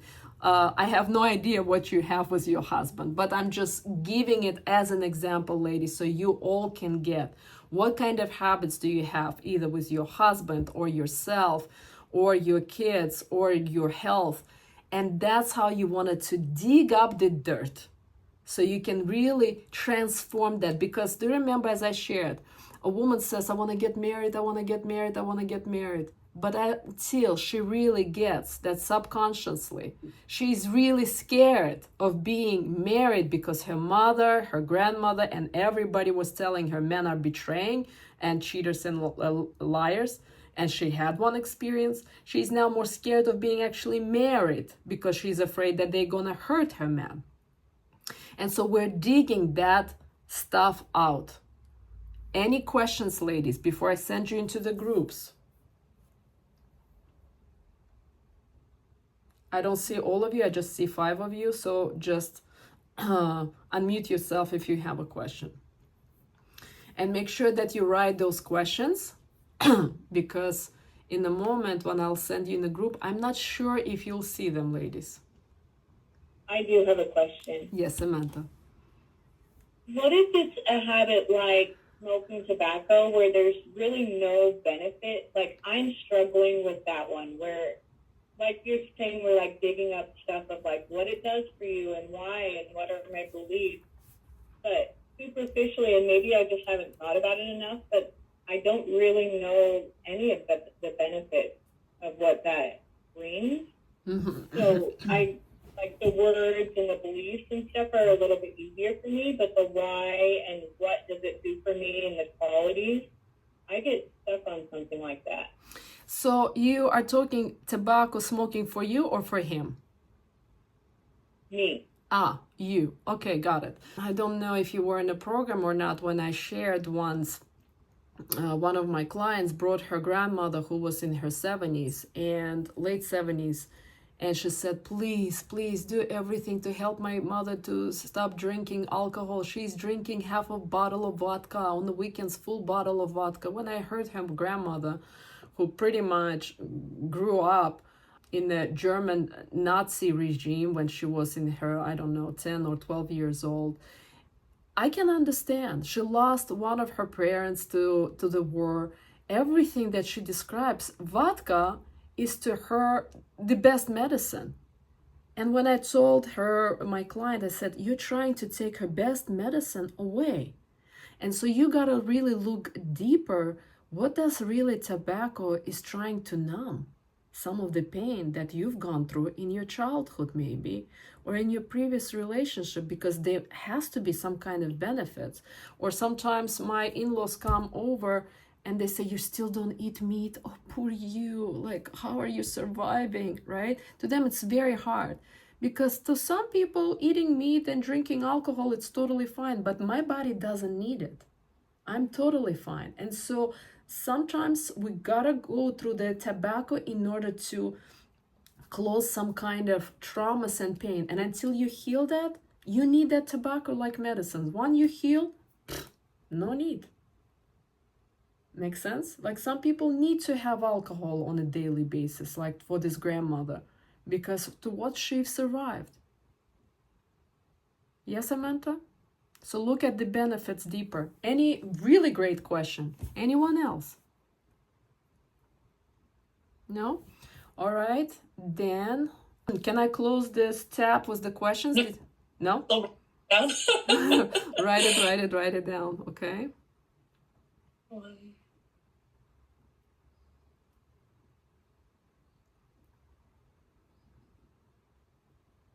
What's important doing this exercise, ladies, is to being very, very vulnerable, very authentic, because it's easier for us to concentrate on others, but you got to bring it back to yourself. I remember in my 20s, when I was studying psychology, I would come to my friends and start telling them what to do. And nobody liked it. I lost a lot of my friends. And I had to really look back, okay, what am I doing that my friends not calling me or inviting me to birthday parties and to other parties and get-togethers? So that's what you are doing right now. Really bringing the dirt out and sharing vulnerably. And the person who will be next to you, help them out. Help them out, okay? Maybe they're not seeing it, if you can. But most importantly, be authentic and be vulnerable. Perfect.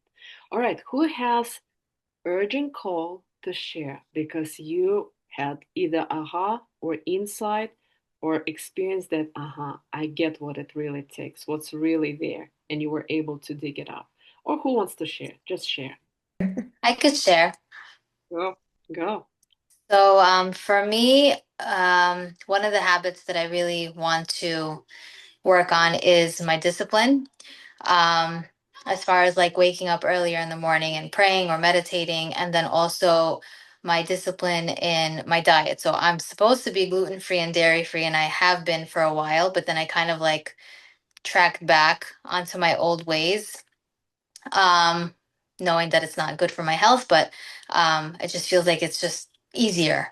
So I would like to kind of discipline myself again to know that it's not healthy. I want to, continue in this diet and lifestyle for my own health. So subconsciously, I know that it's not good for me, and I have to just work on my discipline. And as far as like waking up early, I just feel like I want to do it every single day, but I'm so tired and exhausted in the mornings that I just can't push myself to do it. And then even later in the day, I'm like, oh, I'll do it later. It just never gets to it. So that's my bad habit. Mm-hmm. I think discipline.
Is everyone back? 1, 2, 3, 4, 5, 6, 7, 8, 9. I feel like someone is missing, right? Or we're all back? All your partners are back, right, ladies? Yes. Yeah, okay, perfect. All right, who has urgent call to share because you had either aha or insight or experience that I get what it really takes, what's really there, and you were able to dig it up?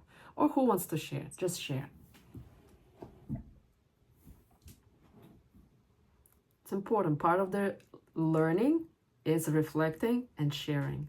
So ladies, who has call to share? If no one wants to share, I can share, but I'd rather someone else share. I could share. Go. So for me, one of the habits that I really want to work on is my discipline.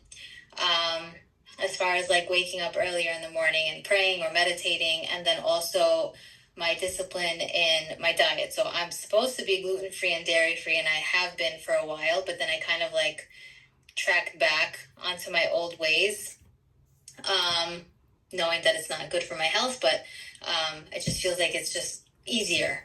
So I would like to kind of discipline myself again to know that it's not healthy. I want to, continue in this diet and lifestyle for my own health.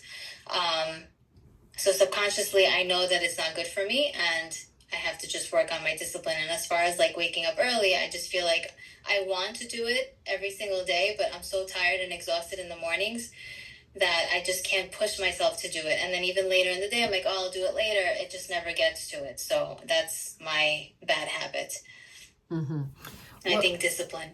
This is really great, Helena. Let me address this because it might address to everyone else, because first year when we're on a spiritual journey, it is extremely hard for us to wake up early for meditation, because in order to wake up in the morning, what do you think needs to happen? You have to go to sleep earlier. Yes, it's just math. And on one of our next meetings, I will be talking to you what happens to you from our Vedic knowledge to your body consciously, subconsciously, on the physiological level at each hour of the day.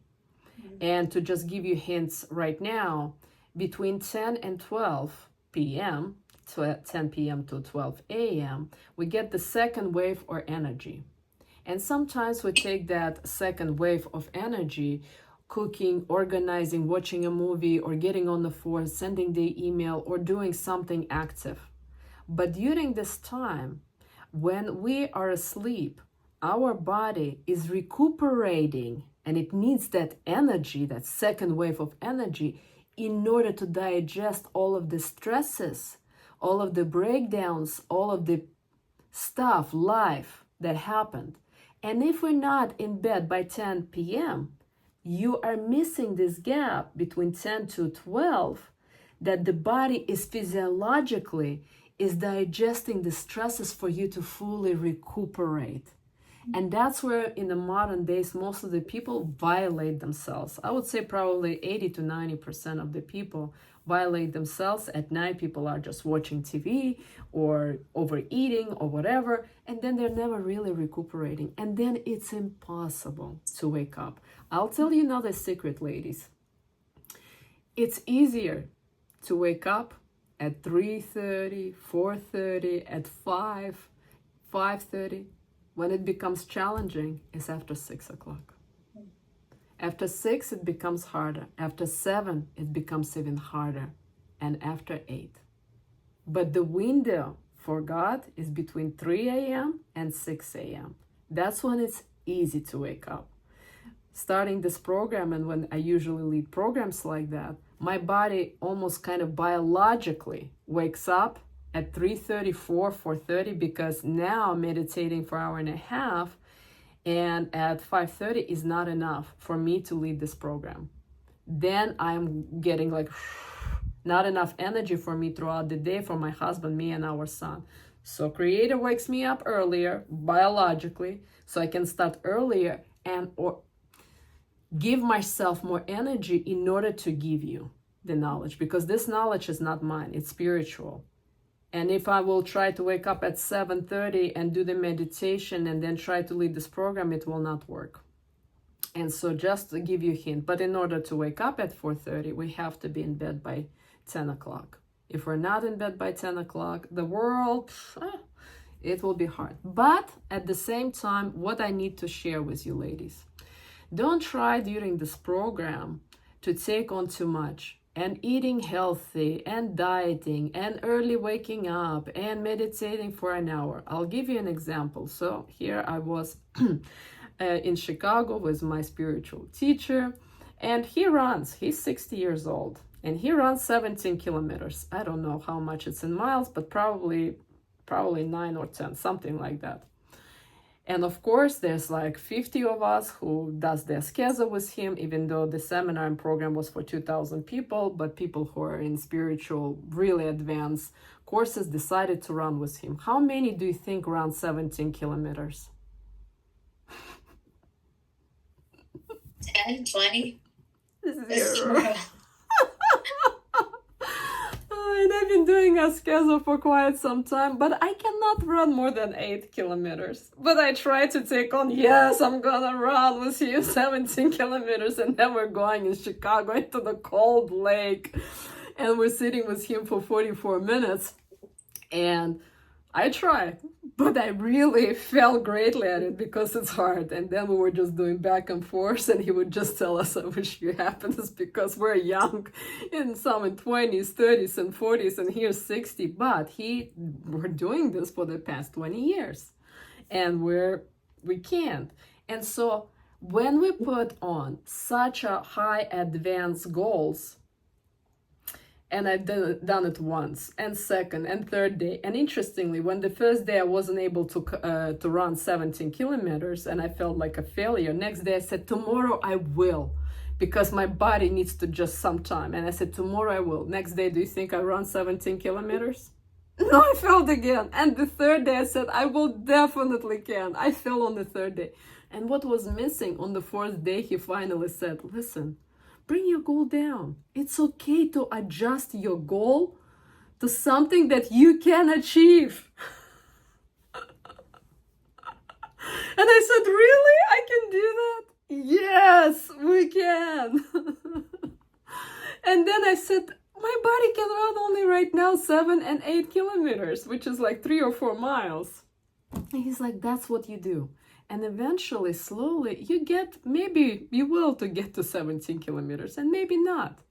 So, who is here, perfectionist, tries to reach this top, and when you won't be able to reach it, you're going to feel like a failure? Raise your hands. All my perfectionists, yes, bingo, thank you for acknowledging.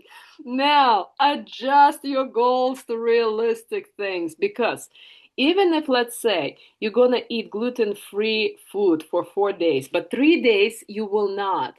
And 4 days you're going to wake up early, but 3 days you will not. What do you think your brain going to concentrate on? The 4 days? Or like adjusting? Probably it's going to say 3 days you did not wake up, and 3 days you did not eat gluten-free food. It's going to concentrate not on the positive. Right. It's naturally going to look at failures. Will that help you to motivate yourself? No. No.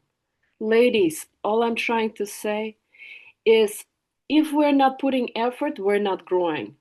But if you're putting too much effort, too unrealistic goals, you will fail because your brain going to resist because it likes comfort zone. Therefore, create something where you're growing, but you're not like me running 17 kilometers. I can't. So, Helena, did you get my message? Yes. Everybody else, did you get my message? Even if you're going to wake up 15, 20 minutes earlier, you got to acknowledge yourself. Sarita, you have 4 kids. You woke up 15 minutes early. Acknowledge yourself. Helena, you have kids. You woke up 10, 15 minutes early. Acknowledge yourself. I think that's the problem. I feel like we're very hard on ourselves. Yes. Welcome to the club. And if we don't acknowledge ourselves for small victories, our brain gonna tell you, you're the failure. You're the bad ones. And do you think with that you'll have motivation to do anything? No. No. Ladies, little steps. In 2 weeks, I'm gonna be, maybe actually this week, I'm gonna start sending you the forms. How to create specific, small, measurable goals. Don't try to climb the mountain. Think about my 17 kilometers. I can't. And you shouldn't either. It's okay. You get it? Who feels a relief knowing that you don't need to wake up at 4:30 a.m. or run 14 kilometers, right? Raise your hands. You get it? Be gentle to yourselves.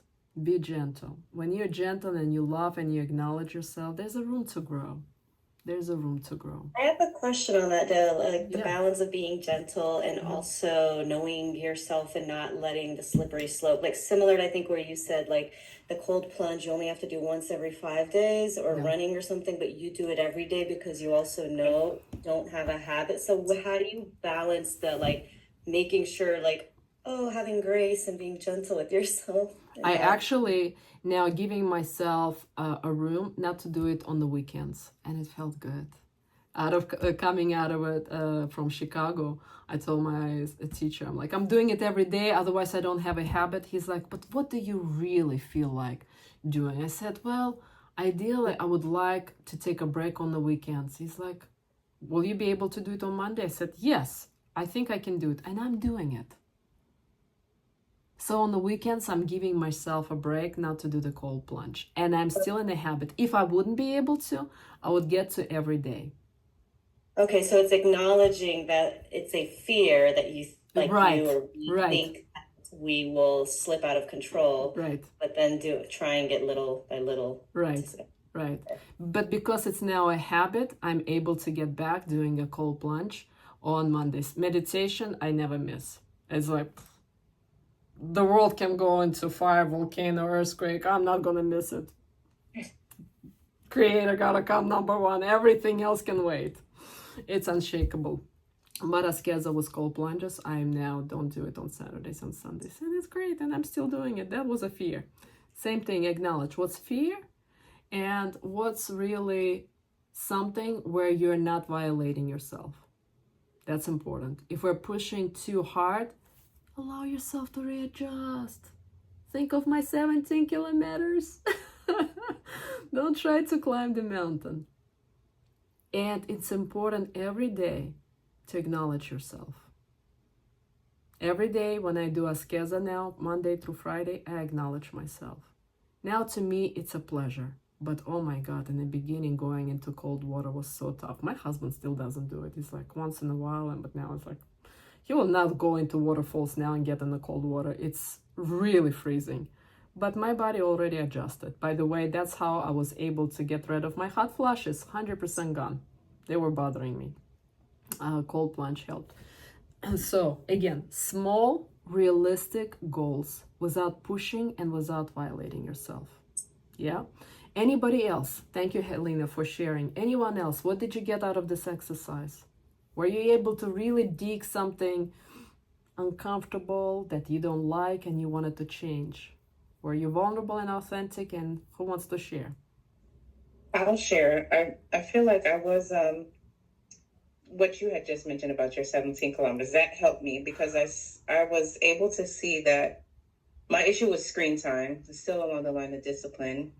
And I was able to see that it is a form of perfectionism because it's, me wanting a routine to go a certain way. And if it doesn't, then it's just like, okay, we'll just put on the screen time. And it's, it's an easy button. Yeah. But I think, like you said, being able to adjust my goals and say, okay, maybe just, 30 minutes or try and reduce it down, that would be easier for me to actually do and still try and reach my goals. So beautiful. Thank you, Sarita. And now it's realistic. Yeah. Without overstretching yourself and taking away the comfort zone from your brain. Anything drastic, your brain will resist. It will push you towards comfort zone, but if we're in a comfort zone, we're degrading. We're not growing. So that's where you got to find the really gentle balance for yourself. Nothing drastic. Anybody else wants to share? Right now, I want to shift the conversation into 3 gunas. And Vedas are explaining that 49% of the people are living in 1 guna, which is called tamas. And tamas translates from Sanskrit is ignorance. And 50% of the people are living in the state of lust, which is called rajas. And then 1% only are living in the state of goodness, which is called sattva. And now it's going to be very important for you to start hearing, because as a human beings, we're going back and forth from ignorance to lust, from ignorance to lust. We're not in one. We could easily go from state of lust to the state of ignorance. So in a state of ignorance, for example, men would be in 2 different positions. The first one, and the worst one, is when they are connected to the criminal activity. They're either taking drugs, smoking weed, they might be even selling the weed, and they might be even connected to the activity of selling heavier drugs, and to them robbing someone, killing someone, lying someone as they stole or killed someone is not a big deal. That's extreme, where men really connected to criminal activity, living in a state of ignorance. Then there's a lighter state of ignorance for men, when they are in the feminine energy, that they are couch potatoes, lazy, not working, maybe smoking, maybe not, maybe drinking, maybe not, but they have 0 motivation to get up and change their life and start providing and start protecting and being in their dignity. Men who are constantly fighting with women, trying to prove them, no, I am right, you're wrong, you go to work, you help me to pay bills.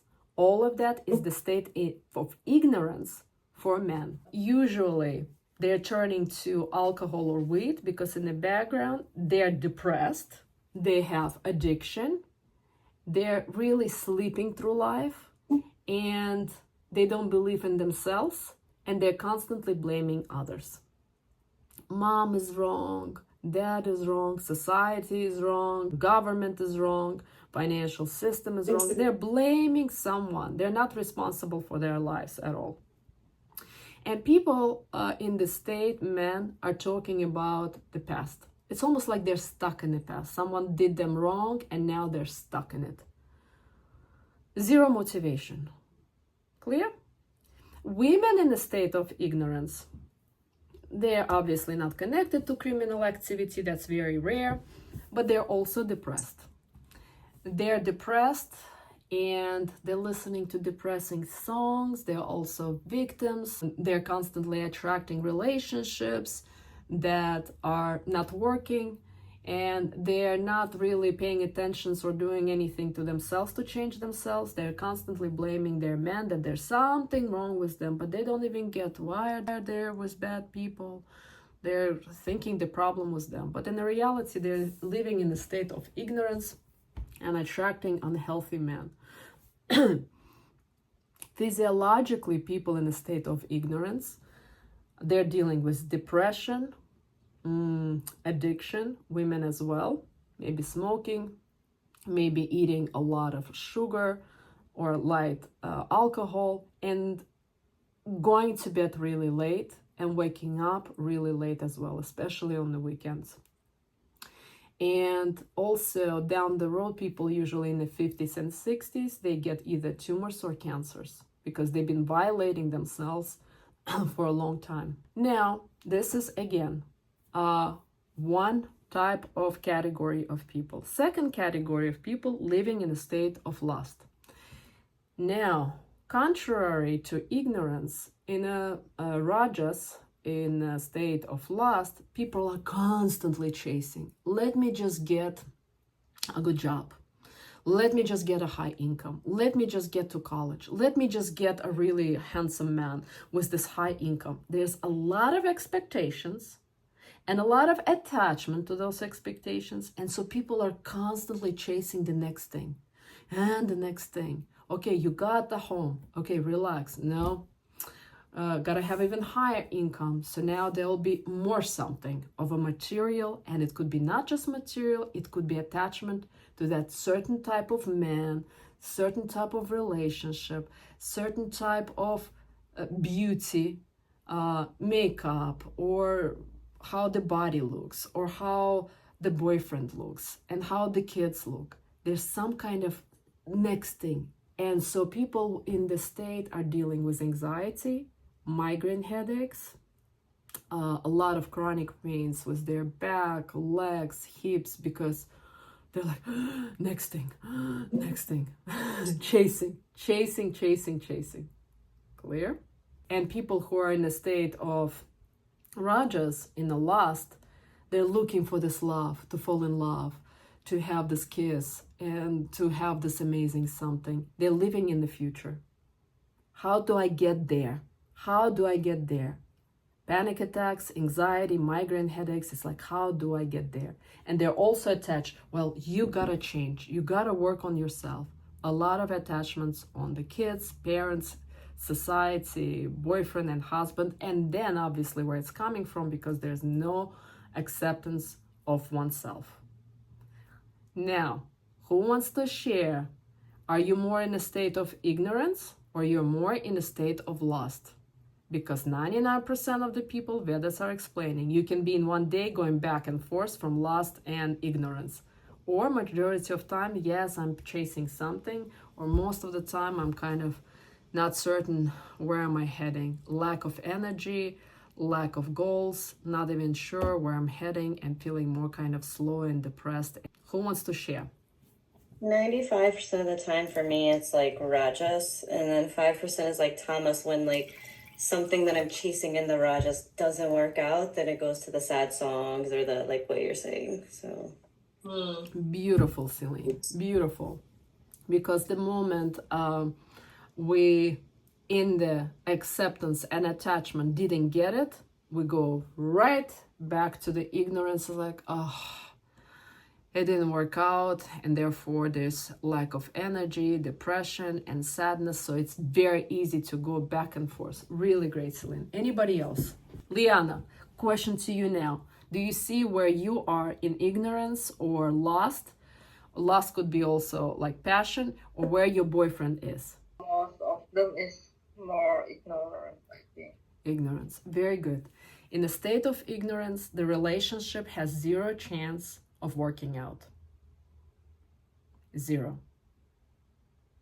In a state of lust / passion, rajas, it's very transactional.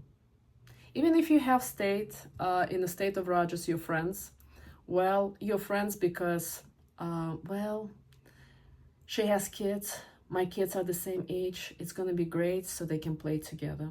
Or I need to be friends with her because I'm single and her husband has a lot of single guy friends, so maybe they can introduce me and I can get married too. Or I'm friends with them because maybe they can promote me and I can climb the ladder. It's very dry, it's very cold, it's very transactional. There is no love, there's no open heart, there's no trust. It's just whether it's in a marriage, whether it's in a relationship, well, you give me money and pay for my rent, I will sleep with you and have sex with you. Transactional. Make sense? Heart and love is missing. Who else wants to share? Do you see yourself now where the real problems in the relationship or marriage because you're in a state of ignorance more, or in a state of passion and lust? Rajas or tamas? Where are you more? Who wants to share? So I have a question. When you say heart and love is missing, how do you fix that where you can start to incorporate that? Because for me, I feel like I have that type of relationship with, let's say, my friends. Like, we are friends, but I don't fully trust them enough to tell them like my life story or whatever, because I feel like they might talk about me or like judge me or criticize me. So how do I become fully, engulfed in that without having those fears? Very good. We're going to get to how when we're living in one state of goodness, sattva. Not yet, Helena, but thank you so much for sharing. So you're acknowledging that you have transactional friendship. If you're not trusting, you're not opening your heart. It's a cold, dry friendship. There's no heart there yet. And that's how, again, 99% of the people, that's how they live. And I'll be honest with you, the only place where I truly open my heart is in my spiritual community. Because I know everywhere else people are either in a state of ignorance or in a state of lust, and rajas or tamas, and just gonna be a matter of time. They're like, I go to TikTok, I share my knowledge, and like, knives are coming from all directions. I'm you know, that's how people are living. So I'm like, okay, I get it. And so I have to wear my masculine energy in order to even be in a conversation when I go live somewhere, because people are living in those two states. It's not personal, it's just how we're wired, you know, unless we're shifting to sattva, which I'm going to be sharing shortly. But right now, Simona would like for you to share. Otherwise, you're somewhere, come back to us, get on the stage. So where are you living, in a state of ignorance or lust? I'm more in a state of lust. Just because I'm like always very like a goal oriented, and I just like always like chasing the next thing. I'm like, oh, now I'm gonna open this and that. I'm gonna buy this property, or I'm gonna invest in that, or I'm gonna do this and that. And I'm always in something that I'm like chasing constantly. And I sometimes like I'm asking myself, why am I doing this? Like, is it just like a pleasure of like to say that I achieved this thing, or like I'm just like, you know, who am I showing off to? Like, you know, it's just, I don't know. That's what I'm lately, and I think like, you know, it's getting more and more contagious. Like I'm like, oh my gosh, when I achieve one thing, I'm like straight to the other. It brings me so much anxiety and stress, but I go for it. Yeah. Oh, this is so great, Simona. Thank you so much for sharing. And as long as you're going to be in a conversation with women, girlfriends who are chasing, it's like, okay, they're chasing, I need to chase too. And that's also contagious. Yeah. That's why it was very hard for me, ladies. And I'll be honest with you, slowly but surely in my spiritual journey, 90% of my girlfriends fell off because there was nothing more in common to talk about. And it caused me anxiety to be friends with them. And now my husband is finally adjusting and saying, it's like, yeah, I get why you have absolutely completely different friends. And he feels comfortable with them. He feels comfortable with their husband because there's no more anxiety and no more showing off. Just, you can just be you. I got it, Samantha. No worries. Diana, also question for you. Are you living in a state of ignorance or lost? The reason why I'm asking, because you're not sharing, so come back, share. I feel like I'm living more in the state of lust, but the part of the lust that I resonate with more than what Simona shared, like I don't feel like I'm chasing things, but I'm very attached to the image of things. Like you said, certain type of boyfriend, certain type of beauty, certain type of looking a certain way. That's the part I resonate with. Same, the state of lust. He has to be this tall, he has to have Yeah. blonde hair and blue eyes, he has to have this income, he has to have this car, or he has to be open the door to me or text me or call me, all Exactly. still inside of the stage of lust. Yeah. Tattva at the core is when we fully surrender ourselves to Creator. 1% of the people are living in a state of sattva, goodness. And there's stages. In the beginning, you're just going to start putting your feet in it.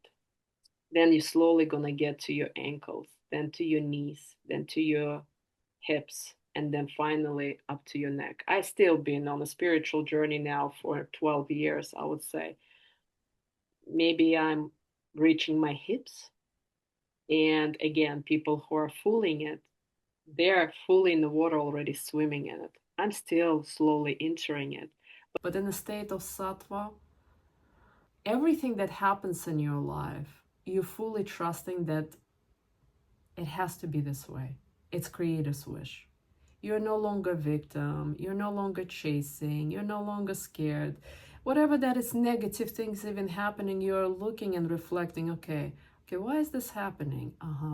Maybe you want me to learn, and you look into it. You look at it as it's also a grace from Creator. And you're seeking the opportunity to either share what you're learning, how you're living, or you're being of service. You're being of service to your husband, your boyfriend, your girlfriend, your parents, to your kids. Like I said in the past, ladies, when I organize and clean my home, I don't even do it for my husband and to our son. I do it for Creator. Because that's where my soul lives, my body lives, and that's where my family lives. When I cook, I don't even cook for my husband, and I don't cook for our son. I am repeating the mantra, I'm doing it for Creator. And in that state, you're being of service to your family members. And my son's underwear sometimes and socks for my husband is everywhere. I don't complain. I just go pick it up and I put it in the laundry. I'll ask them, but they'll forget, and I'll go. Our son always forgets to put bed together. I just go put a bed together. I'm in a space of serving. And when you're in a space of serving, nothing is wrong. You're surrendering and accepting. And you're just looking, okay, where else can I be of service? And I'm being of service to you, I'm gonna stay a little bit longer so you can get a little bit of knowledge. And I'm being of service, I'm gonna call my friend and I'll go visit her, even though she lives 55 minutes away from me. And I'm being of service, I am supporting my spiritual teacher. And I'm going to Chicago for 10 days and being of service to him. It's kind of being of service. It's not about what can I get, is you have so much fullness from Creator. You're now thinking, how can I give? And when you give, consider, Creator gives you even more, but you don't even think how to get more. You just have so much that you're giving. And that's the state of goodness. No more attachments, no more expectations. It's being of service. And next time we'll talk about what is the service. Service also has 3 different categories. We're going to dive into it a little bit more. But again, without us having the relationship with Creator and meditating or prayer, you will never get to the state of sattva.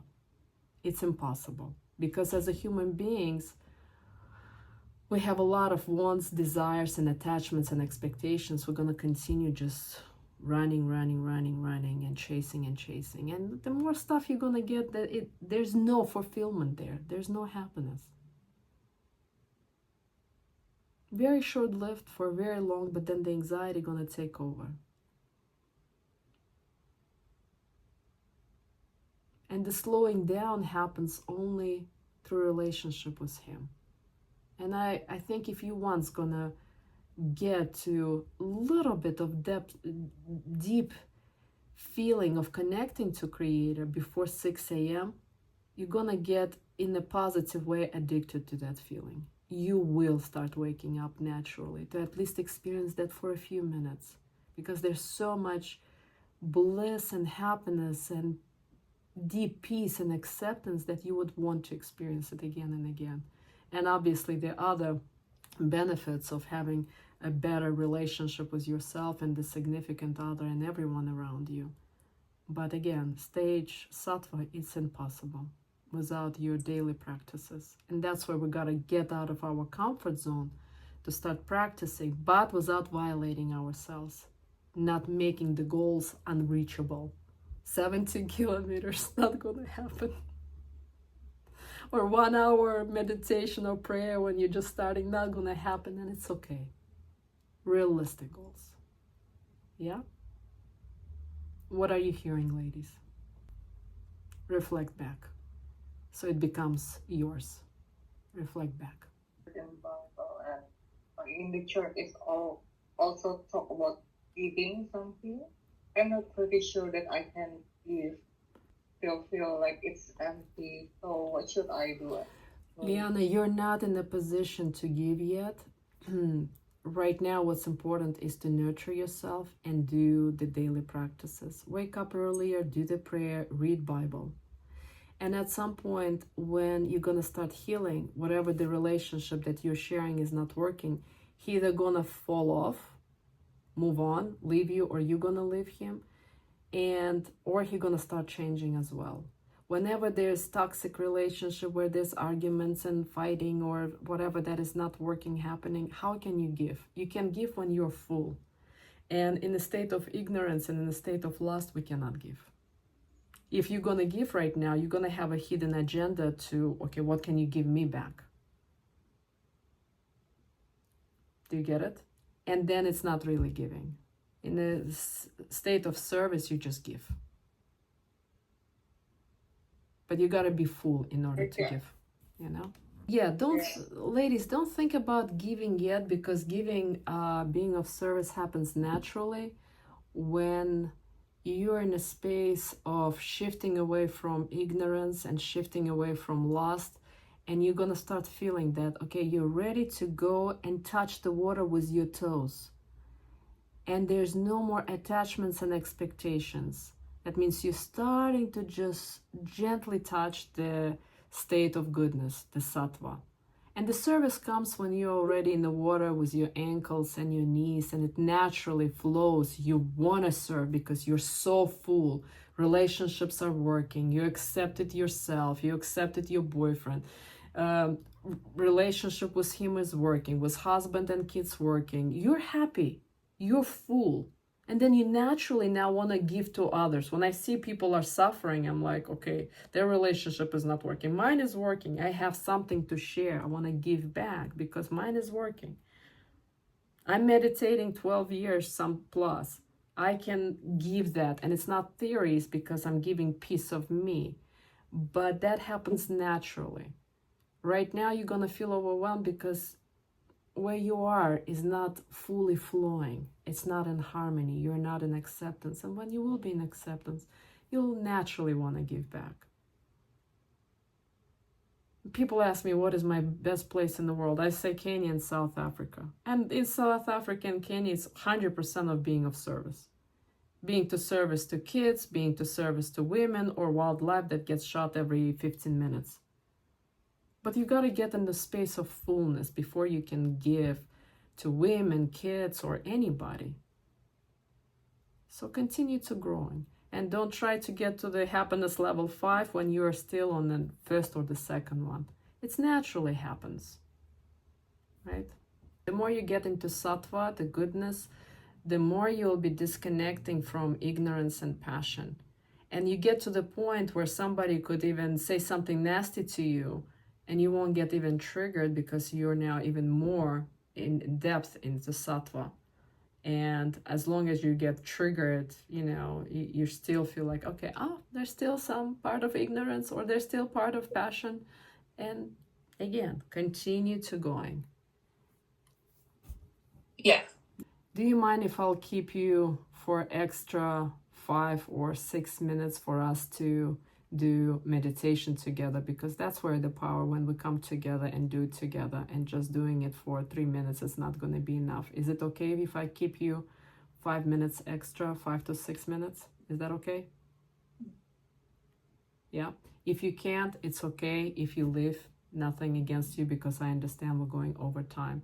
Now, will you feel comfortable if we gonna do it together? Om Namo Bhagavate Vasudevaya. Do I need to write it down? When I do it, my voice goes down, and I got from the recording, it's not very clear. So I want to write it down in case if you ladies don't know how to say it. Because realistically, how to do it right is you actually breathe also through your stomach. As you take a deep breath, your stomach expands, and you exhaling, your stomach comes back to belly. We gotta do the meditation breathing through the stomach. But if you'll be thinking about breathing through stomach, if you'll be thinking how to do it, you're not gonna be in a meditation. You'll be thinking how to do it in a technique. It's all naturally gonna come to it. You just know, but that's eventually it's gonna start naturally coming. Naturally, then you're gonna start feeling this mantra through your third eye, and at some point you're going to start entering this darkness, and that's how you're going to meet the Creator. It's all naturally going to start happening. And the louder you sound, the more vibration you're going to experience through your third eye. The more quieter you are, it's going to be more subtle.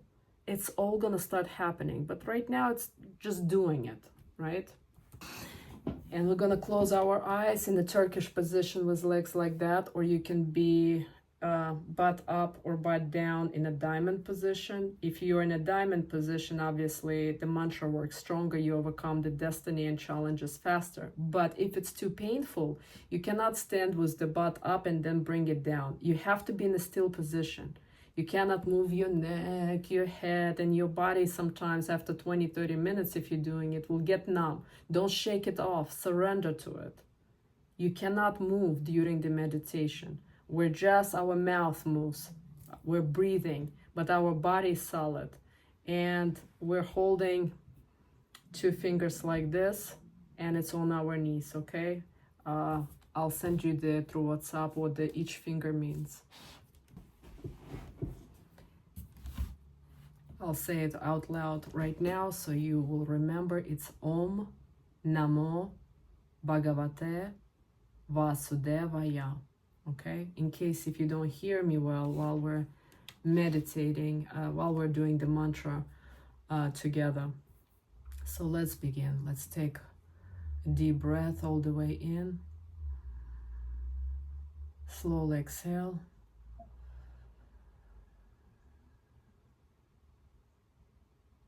Take another deep breath.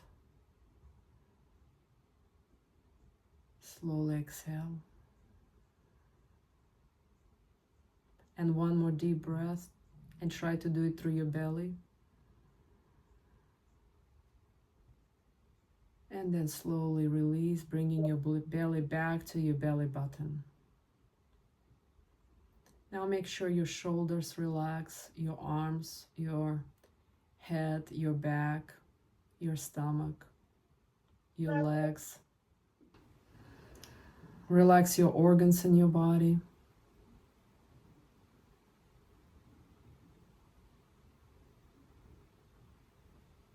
Make sure your spine is straight. And now we're going to repeat the same mantra over and over again, trying to connect with our Anahata chakra, where our soul lives, very close to our heart. Om Namo Bhagavate Vasudevaya. Om Namo Bhagavate Vasudevaya. Om Namo Bhagavate Vasudevaya. Om Namo Bhagavate Vasudevaya. Om Namo Bhagavate Vasudevaya.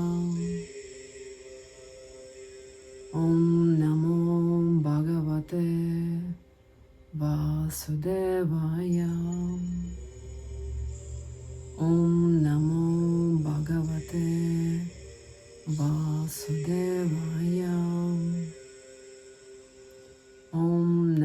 Bhagavate Vasudevaya.